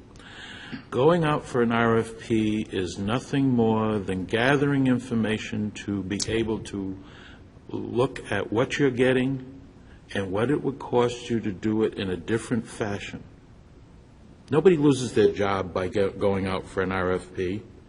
It gives you backup so you make a correct decision. That's no different from when you go out and buy any commodity and you do a little market research by checking with more than one source for that product. Now, that being said, I think we all appreciate, and these are not empty words, the quality of the food service and the way that the folks that work in the food service department treat the students of this school system. I sat here and said it would be the last thing that I would vote for to outsource the food service. We have an obligation to the taxpayers of this community to look at everything when we are trying to run this district efficiently. That's an aside to say that we have folks that are working for us, that live in the community, that have worked for us for years. We don't have some of those choices anymore. They've been taken away from us because of the economy. They've been taken away from us because the taxpayers cannot afford to pay more taxes. And by you saying things like we can get more efficiency, this, that, and the other way, Mr. August very succinctly said, over the last 5 years, we have spent taxpayer money to shore up the food service in this community over $600,000. Now, that's not peanuts. That's a lot of money. Now, all we want to do is have the information at hand to make the right judgment going forward. Without that, you're not doing your job correctly. I'm sorry, I disagree with you. Let anybody else who hasn't spoken, I'll speak, and then Mrs. Benson may speak, okay? while I think I've said quite a few times that I would not want to be outsourcing of our cafeteria workers, because I think that everybody does a good job. I like the food that is served here. I think it's nutritious for our kids. At the same time, I do think that we need to do our due diligence in making sure that we really are spending our tax dollars wisely and making sure that we are getting the most efficient system we have. I know there have been various things that the cafeteria workers have put on the table and have stated, and I eagerly will be embracing if we can take any of those efficiencies so that we wouldn't have to do any sort of outsourcing. But I think we need to gather the information, or we aren't doing our due diligence. You know, this is not the popular job of being on school committee. It is not the job that anybody is going to say, thank you for looking hard at our tax dollars, but that doesn't mean that I then have to shirk back and not do it. So it's the sort of thing of gathering the information, I think, is crucial, even though it will not be the popular thing to do. Mrs. Benson. In reference to what you said and to what Mr. Welch has said, I've done due diligence on the cafeteria, not just the working end. I've done due diligence with what we can get as commodities. And yes, in the past, we haven't taken advantage of all of those things. And there is a lot of opportunities, because it is said, and I've used the term myself, no hungry child can learn. We have a breakfast program in town. We didn't put our effort into that and sell it right, and it's free. There are many things that we can get from the federal government, which is cutting down, and they're going to have to cut down due to the weather and the availabilities of crops that's coming. We do, and don't tell me I checked with the Agricultural Department, Mr. Welch, and those people who get the contracts and started the business, and why they can offer you such a price, they qualify under a certain act that they can get some of the same foods that we can get, and they get a percentage. There's always somebody, not in Providence, but down in Washington, when you come up with these new things, would you please let me finish? When you come up with these new things, there's always someone there that's going to make money. So when we stand and say that they can do it cheaper, they can do this, they are taking advantage of everything in the nutrition and what the federal government has. And I would meet with any of you at the school department, and we will make a call and have a conference call with the agriculture department and what they are doing. And they are encouraging school lunches, because your grocery bill is going up. The best place some child is going to get something to eat is a school lunch. But when you outsource it, that guy who's got the contract, he's getting all that. That's all I have to say. And I did ask, how many man-hours does it take? And I'm sure all of you got the email, because there was a question I asked Mr. Draper, and he sent it to all of you, and I was very happy. How many man-hours does it take to write an RFP? And what does that come out? It's something like, wasn't it $800, Mr. Draper? 800. How many man-hours? Oh, to put out an RFP? Yes. Yeah, in that order. Yes. It depends on the complexity. Yes. But the lowest you told me was that it takes 8 man-hours. and we don't use the janitors to write RFPs, so they are written by the highest salary people. So I'll leave it at that. All right, there is a And I motion. will vote. There's a motion on the table. Mrs. Avanzado, do you want to have I want to make a comment, yeah. I want to ask committee members to please keep in mind the rest of the committee sitting up here, and if we could try to keep it to one time around for each committee member per item. We've got a very long agenda. We have an executive session after this. We had an executive session before this. School committee members sit here for 5 hours, 6 hours. I mean, we need to restrain ourselves in our comments. Thank you. If we All could right, move the so vote. let's go ahead, and we have a motion on the table. Mrs. Benson, could we move towards the motion? Yes, and then I'd like to say something. So let's go ahead and do a roll call on the motion. Kimberly Page, Yes. Joe Thompson, No. Richard Welsh, Yes. Linda Avanzado, Yes. Mel Boyd Benson. No, no outsource. Motion passes 3-2. All right. Mrs. Benson, did you have a comment on the next item on the agenda? No, I have a comment on personal point of order.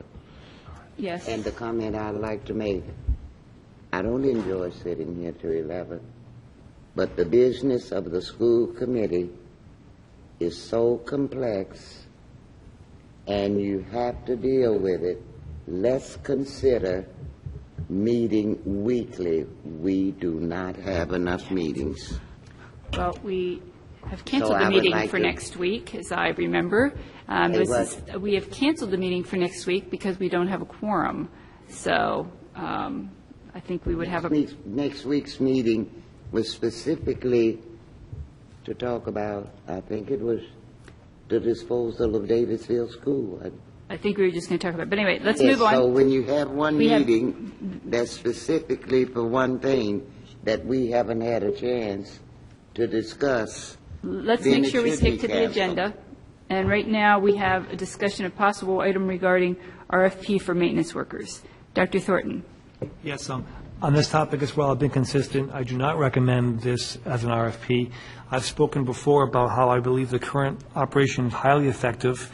I think the only new piece I would add to this is if we truly go forward with a reorganization plan, I think we're even optimizing more so with our current system. So I don't see any value added in really going out for this one. Thank you.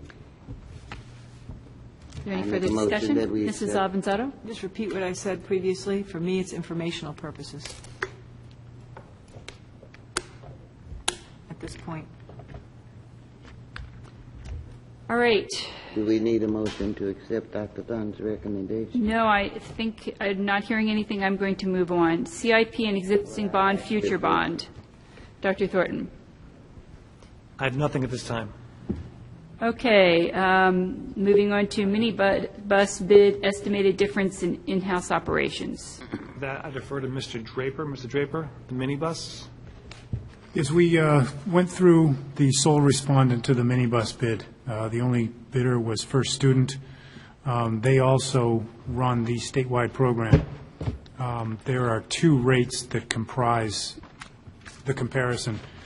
We have our existing cost for special ed services through the minibuses as we are configured now, and then we have what we think it will be next year based on continuing our operations. That's what's in your budget. And then we have the bids.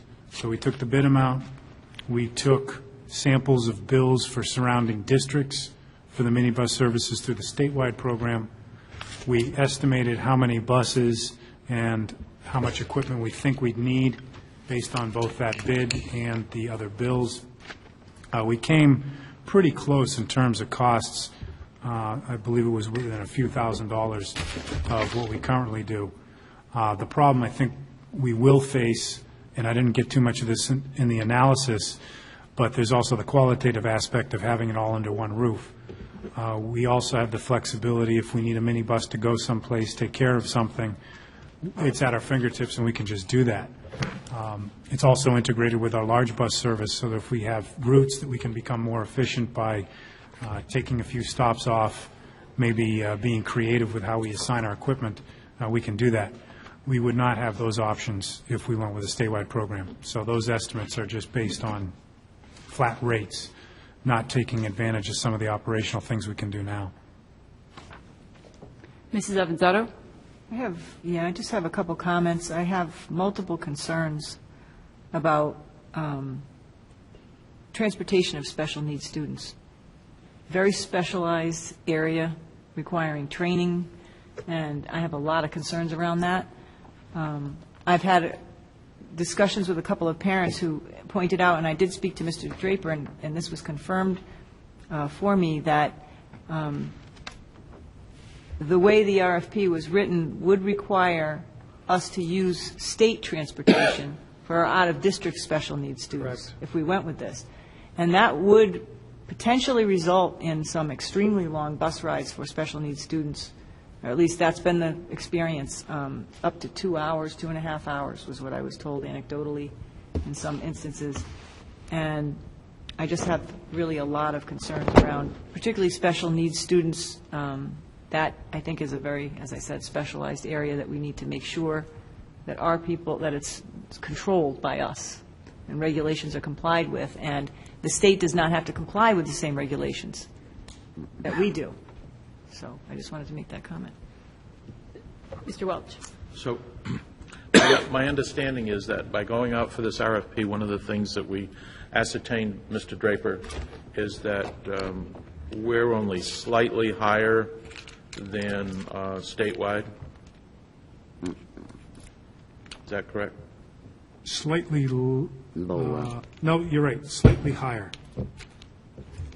And, Slightly and higher. definitely lower by 20% by first student. Yes, compared to the first student, if you will, the retail rate that we were quoted, as compared to the state bid rate, yes. So the effect of going out for the RFP is doing your homework and coming up with the answers of what the market would cost you to do the same job versus the way we've been doing it. And then that just certifies that we're doing the right thing in that area. Is that not correct? That's correct. That's how I would summarize it, yes. Which is the purpose of what I've been saying all along about going out for an RFP. Thank you very much. So, Dr. Thornton, just to clarify that, so at this time, you're not advising us to do anything more with this? That's correct. I think the homework's been done, and we have found our operation is an effective model. So I would say do nothing at this point. Okay. Is there any further comment by anybody on the committee? Mrs. Benson? I agree with everything being said, and usually the largest number of students that we transport out of town, especially it is a very, very serious thing. And with the problems we have now, and with the onset of the more children with autism and these things, this and that, they need assurance of what our bus system does. So I agree with Mrs. Avanzano, and I'd like to make a motion. I think at this time we don't need any motion, that we're basically, we've gathered the information, and we've decided we're not moving any further on this. Well, I think we discussed it once. So I was trying to figure out when I went through my agenda, because the same thing he said tonight, I went through the old agenda, and it was in there that there was no difference much in the price at the last discussion. So I thought the second discussion was designed to have a motion to approve or disapprove. No, I think right now we're not looking to do anything further, that we've been given the information is not found to, that we need to do anything other than stick to the plan we've been doing. Don't you think that would be in the best interest of our employees to really know that they have a job and not be... Can we move on, please? I think we're fine, that we don't need to take anything more. We've said we have provided good service. This is the second time that was said. I want to make that clear. Mm-hmm. And we won't have this on the agenda anymore. Am I correct? Right. Okay. Okay. All right, I'm going to move to policies. To make sure. Yep.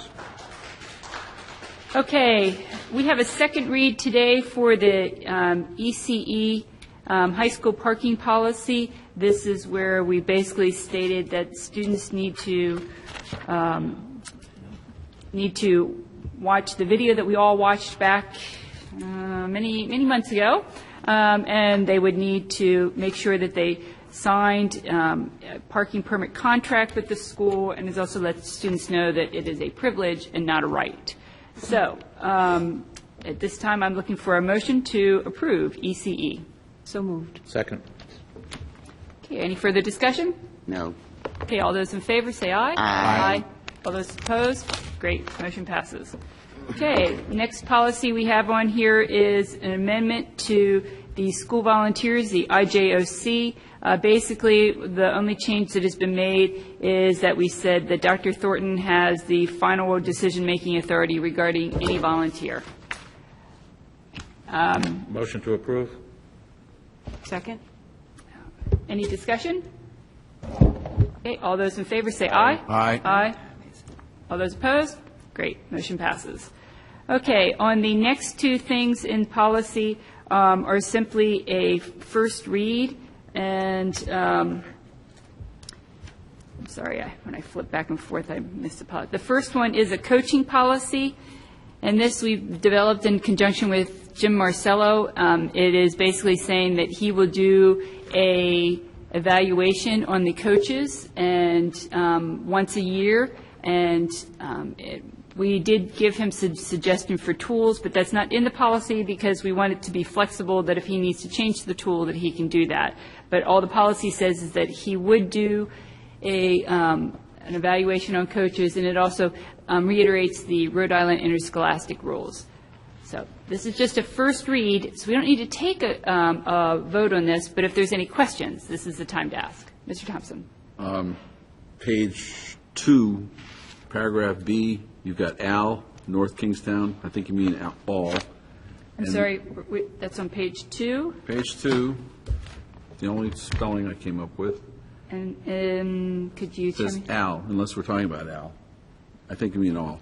You're all right. North Thank you very Kingstown much. coaches. And then on page 3, I was concerned with the kind of negative publicity that we received about a termination of a coach, which got spread through the newspaper, and we hadn't even heard about it.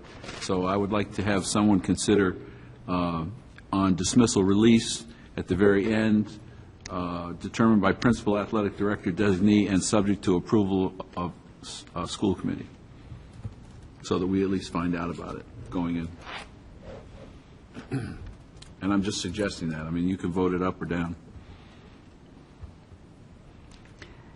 Dr. Thornton.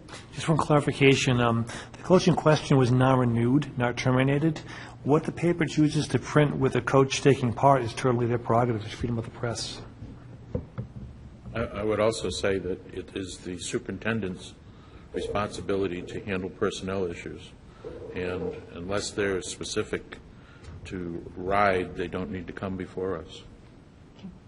Mrs. Avanzato? I would agree with both of those comments, and I would also say, though, with regard to what Mr. Thompson just said, and we usually have discussions of this nature with the superintendent, and he lets us know what's going on, pretty much. And so I think that's to be encouraged, and that's something that we've discussed in the past. Okay. So I agree with you on that. Yeah, communication Communication, and is Dr. Thornton's important. done a good job with that, I feel, but I think you're right, that needs to take place.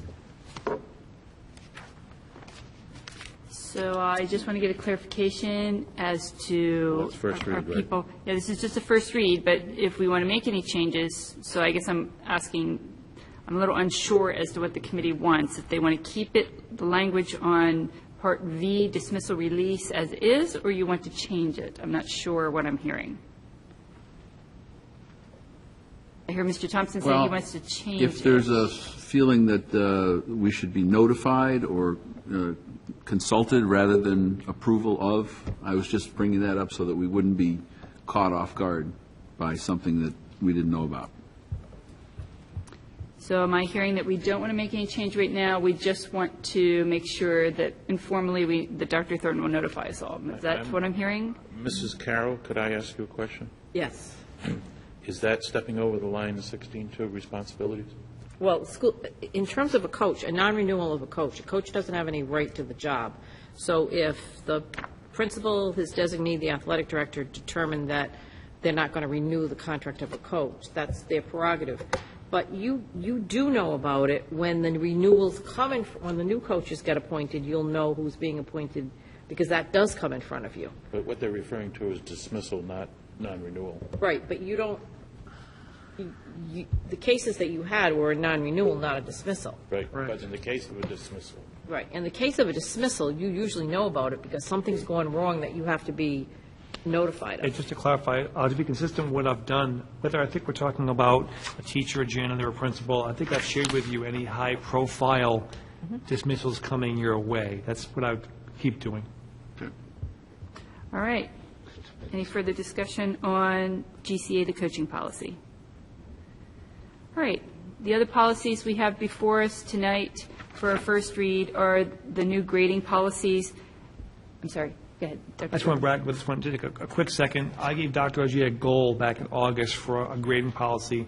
This is what I call high leverage policy. This one policy will change our district in a very good way.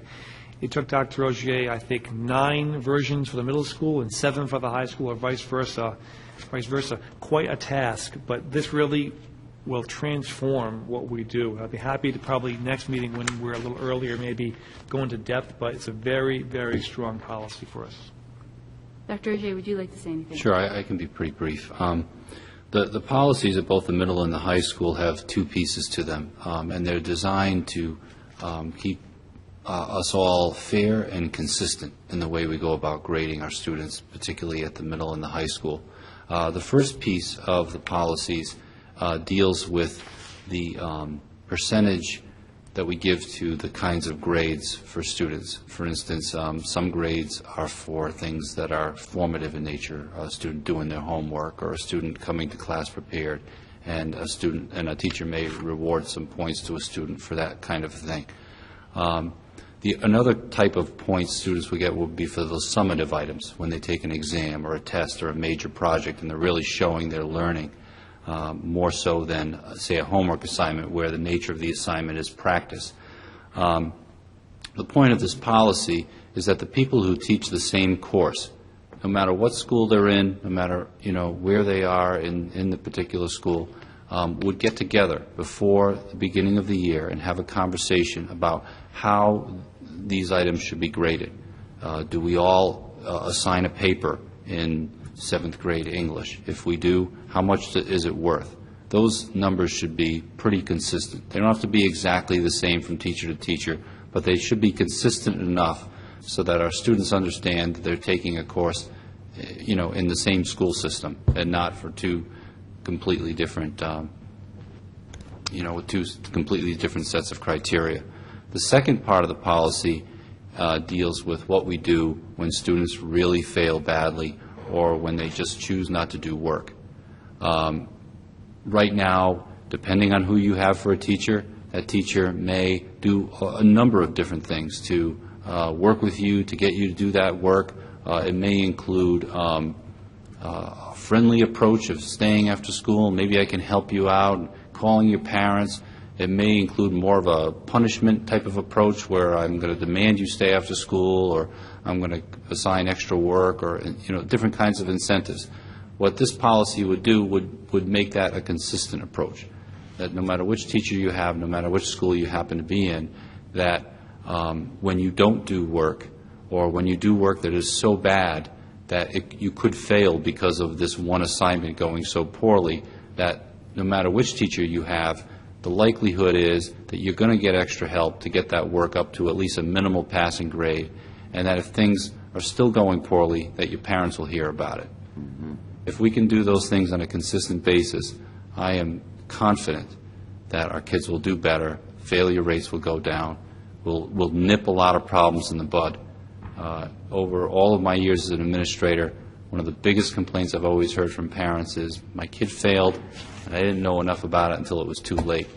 And this is the type of thing that would really help us in that regard. Thank you. Mrs. Benson and then Mr. Thompson. Thank you, Dr. O.J. And if that's what you've been doing, and that's a task that you had to perform, you performed it greatly. Thank you. Because, and I like the point where you point out about the consistency. That's very, very important. So I'd like to take this time to congratulate you for one of the things that is really solely educational centered that we've had on this committee. And I feel proud of what Dr. Thornton assigned you to do. Thank you. I also just want to mention one thing that over the course of this year, there have been a number of teachers from both the high school and the middle level, parents, school committee members, even students who have participated in this. And they have been some really lengthy and emotional discussions many times. So it's because people feel very strongly about these kinds of issues.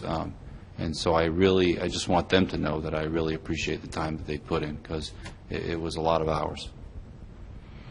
Mr. Thompson? Well, I was going to ask how the parent and teacher input went on this thing, so thank you. I'd like to comment. I was not at all of Dr. Auger's meetings, but I went to many, and I was one of those parents/school committee members who talked his ear off as to the many things that I wanted to see in the policy. And I think this is a good step forward. I know that Dr. Auger would like to go further eventually, and I would encourage him to keep up the good fight, because it will be very difficult in making some structural changes to the grading policy. And I think that we heard lots of input from teachers and just how difficult and the challenges they face in the classroom. So I think this is a good step forward. Tonight, this is just for a first read, so we're not taking a vote on this tonight, and we would welcome any comments from citizens and teachers and staff who have further comments on this policy. And if anybody wants to get a copy and you don't see it, feel free to email the school committee website, and we can make sure that we get you out a copy of the draft that we have thus far, and so you can comment further. Mrs. Avanzato. Just echo your comments, Kim, and I'll make some more comments when we discuss it again. So I'll wait. We've got more on the agenda. All right. Then that brings us to the calendar letter. Dr. Auger, would you like to comment briefly on the calendar letter? Sure. Several months passed. Dr. Thornton assigned me as chair of the calendar committee. I can't thank you enough, Dr. Thornton, for that. And in meeting with that committee, we actually came up with some pretty nice ideas, I think, and kudos to Mr. Avedisian, some of the students. Again, Mrs. Page was a member of some of these discussions. And we took a good look at the way our calendar is put forth throughout the year, and found some ways to condense the calendar a little bit. For instance, one of the major items in this calendar proposal is to have one vacation week over the second half of the year instead of two, and to reduce Good Friday and Jewish holidays. And in doing things like that, it allows for the school year to end a little bit earlier. This year, a lot of school systems were tinkering with problems that they may encounter with going as late as just about July 1st and running out of days, and the problems that can cause. And we're also very cognizant of having kids in these really, really hot buildings late in June. If this particular type of calendar that we're proposing with this letter were to go forth, we'd probably be looking at, exiting school maybe about a week or two earlier and still not starting before Labor Day. So those are the kinds of parameters people really wanted. We found through surveys that we've done, or not that we've necessarily done, but some that class has done, but also surveys from other districts, that parents would like to see a one vacation week during the second half of the year instead of two, with the exchange being that the kids can get out of school a little bit earlier. The reason for this letter is from you. It would go to the school committee's organization and the superintendent's organization. In Rhode Island, the trend is that, or the practice is that the superintendent's organization suggests a calendar or to all school committees, and pretty much every school committee adopts that calendar that they suggest. And that is to keep everybody together, keeps vacation weeks together. It makes a lot of things a lot easier to do. A lot of districts, Exeter West Greenwich, for instance, being one of them, had a lot of ideas recently about moving to some of the ideas that are in this letter that we put together. They didn't go forward with it. There was a lot of news that they did it first and then they pulled back. And the reason was because all the other districts around them weren't also going at the same time. So their kids would be off from school during a different week than all the other kids in Rhode Island. And that's true for the people who teach in that district, but their kids are in another district, and all those kinds of issues that get involved with that. We felt like these are good ideas, but we should all do it together and not apart. So what the letter asks is that the superintendent's organization and the school committee organization take this cause up and rally, all of their members together to make the new suggested calendar something that looks more like the one that we are proposing. And that way, it will happen Rhode Island-wide and not just North Kingstown on our own. Mrs. Avanzato. Yes. Okay. I understand all of the reasons why the different recommendations in the letter were made. We've discussed this at this table at length, all of these different changes. A couple of things, though, that I'm not really comfortable with, and I have to be just honest about it. I'm not comfortable with a letter being written from the school committee that I don't necessarily agree with all of the things in the letter, for one thing, and just having our name on a letter that's that detailed with so much information in it. I know with the surveys that we did in North Kingstown, I could be wrong, correct me if I'm wrong, but I thought the overwhelming parent response was not to make one vacation. Maybe I'm wrong about that one, but several of the recommendations in this letter I don't think were the way our surveys turned out in our community. I understand the reasons why, but I also think there's some arguments against some of these changes, and that's my one piece. But the second piece is, I think this letter should be coming from the subcommittee, not from the school committee, because I don't agree with it personally. That's just my own position on it. I mean, I don't know where the rest of the committee is, but. I'm going to speak first because I was on the calendar committee. So I know that a lot of these suggestions came out of the survey that Mr. Abadizian and his class did, and that was the reason for it.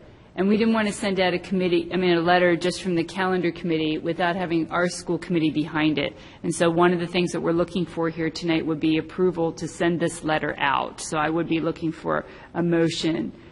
There may be things that, it's one of those things that it does come down to the teachers and the parents that were there are feeling that it was difficult for us as North Kingstown to make these to make these changes if we had teachers who had kids in another district, or we have teachers who live in another district but they're here, and so their timing isn't going to be right. So that was one of the things we said, is that if we went forward to this, we needed this to be a comprehensive change of just not North Kingstown, but to be for the state. So that was why we put this forward. It could easily be that the state says, and other schools say, no, we don't buy into this, in which case these changes wouldn't be made. We have set our calendar for next year, so this would not be for next year. This would be for the following year. We're looking at 2012, 2013. And part of that point, too, it may even be later than that, depending on those groups, the superintendent's organization, the school committee organization, and how they take it from here. But that's where we're basically asking. Earliest. This is the basic idea. We're hoping for them to kind of champion the cause, bring all school districts together to say, this is what we want. Mr. Thompson. And then Mrs. Bennett. I'm sure you're ecstatic to hear someone chime in who hasn't been to a single one of your calendar meetings. But this is rather breathtaking in its audacity to go with a letter right to the top and ask this. And I'm just wondering if there's and especially since you're doing this change from 2 weeks to one, which is really a big change. And I'm wondering if some of the committee work, and I would love to know when you're meeting, and I would love to be a part of it, is to go around and maybe survey informally on some surrounding school districts, particularly ones that we interact with in sports and things like that, and maybe give them a list of, here's some possible changes that we've been discussing. Please talk, send it to the school committee and ask, please tap into your people and get back to us and tell us which things you agree with and don't agree with, and et cetera. We did a kind of a version of that. Okay. I myself and Mr. Avedisian and his students made phone calls to Exeter West Greenwich because they were making a lot of noise this winter in going to one vacation week instead of two, and doing some of the other kinds of things that we're talking about too. And like I said, they chose at first to do it based on all the surveys that they had, but then they drew back on it because, and what they said is, we want to get some help from other districts local to us before we pull the trigger on this. And so they were kind of delighted to hear us calling them, inquiring about the same kinds of things. So what we're all trying to do is, let's see if we can, I don't know any other way other than going right to the top, because those two are the organizations that currently propose, particularly the superintendents. They're the ones who currently propose a calendar. So if one school system says, we're going to do our own calendar, probably nobody else will go with them. Yeah. But if the superintendent's organization, after talking with many superintendents across the state and getting input from school committees, says, you know what, we want to try this, then it's got a chance. Okay, that was point one. Point two is, I just red flagged this sentence at the bottom. These days are not observed to the extent they once were. I think that could raise some hackles and feathers, and if you could just find a way to either get that out of there or tactfully say it differently, because all of a sudden, it may be true, but it may not serve your purpose, and it may just, here I am asking for you to, not say something that's going to get people's blood pressure raised. I understand. And then the other thing is, I'd like it if Dr. Thornton would assign you to a similar duty for the following year once this is done, and that we get into this whole thing about changing the start times, because I've become extremely convinced that we're not going with the science as far as how much sleep teenagers need when they're in high school as opposed to the younger kids. And I know it's a horribly huge issue and all kinds of ramifications, but it would fall into the same category where we couldn't do it alone. We'd have to go and get everybody to do it. So that would be a fun thing for you to try out for the following year. That'd be really fun. Okay, Mrs. Benson and then Mrs. Avanzato. I was just going to say that I see the benefit of sending the letter. It's not asking us to adopt anything, but it gives the Superintendent's Association, say, look, these schools are working on this, and we can get it done together. Very good idea. There's a benefit in sending a letter. Right. I think what it would do is it would get the conversation started at that level. Those organizations may say, you know what, we thought about it and we don't want to go there, and that's okay. But this issue has come up. Mr. Avedisian has brought it here a few times, and there's been some interest. And this is kind of follow through on behalf of that group and as you assigned. So I think that we have done, this is everything that we could do as a district, is send it to them, and with some specifics about what we would hope to see, and then let them take it from there. And number two is the nature of the number of private schools we have and the way districts have to work together on transportation. I think we would be very unwise not to send a letter to the superintendent, because they are going to take all those things in consideration. This is a big piece. And maybe out of this we might come up with, we don't have to supply transportation to some of the things that we're having to do. But I think the letter is very important that we listen and that we're for them continuing and being able to evaluate the whole picture, because the schools run, the superintendents are the engines. Mrs. Avanzado? I want to greatly caution this committee, because I think putting our names on this letter is going around a process that we've established repeatedly. We've had 2 or 3 groups of people meeting and spending time on recommendations, and these recommendations are not the same as those. I would like to look at the results of the survey. We are going to put this letter forward as being the opinion of the North Kingstown School Committee as representatives of the public, and I don't think this is what the public will expect.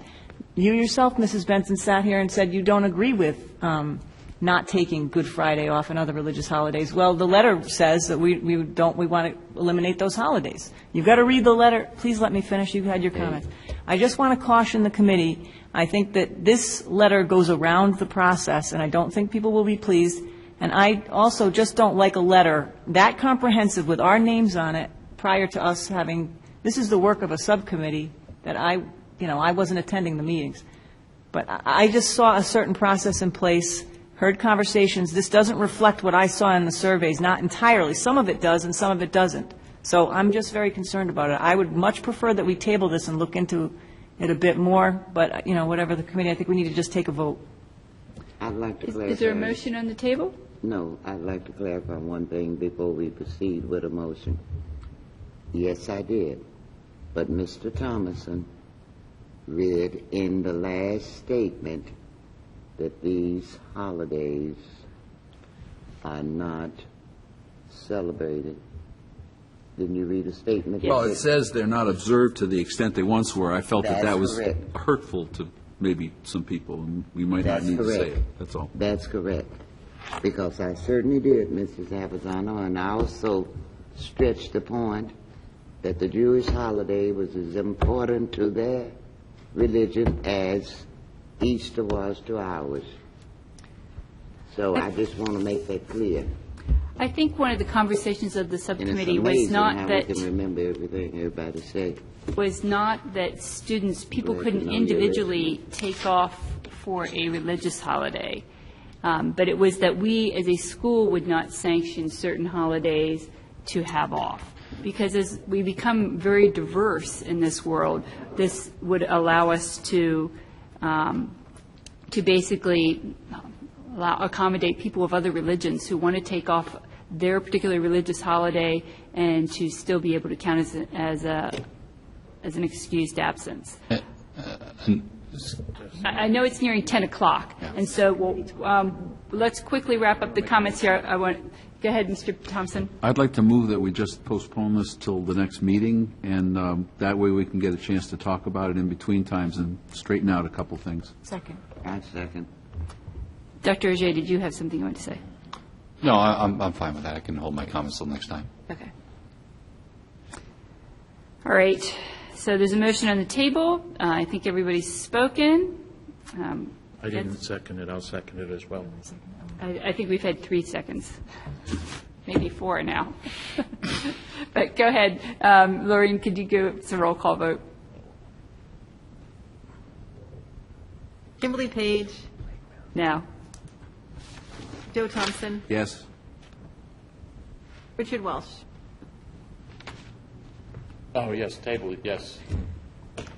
Linda Avanzado. Yes. Bill Boyd Benson. Yes, table for one meeting. Okay, motion passes 4-1. All right. We've now pretty much reached the end of our agenda, but it's 10 o'clock.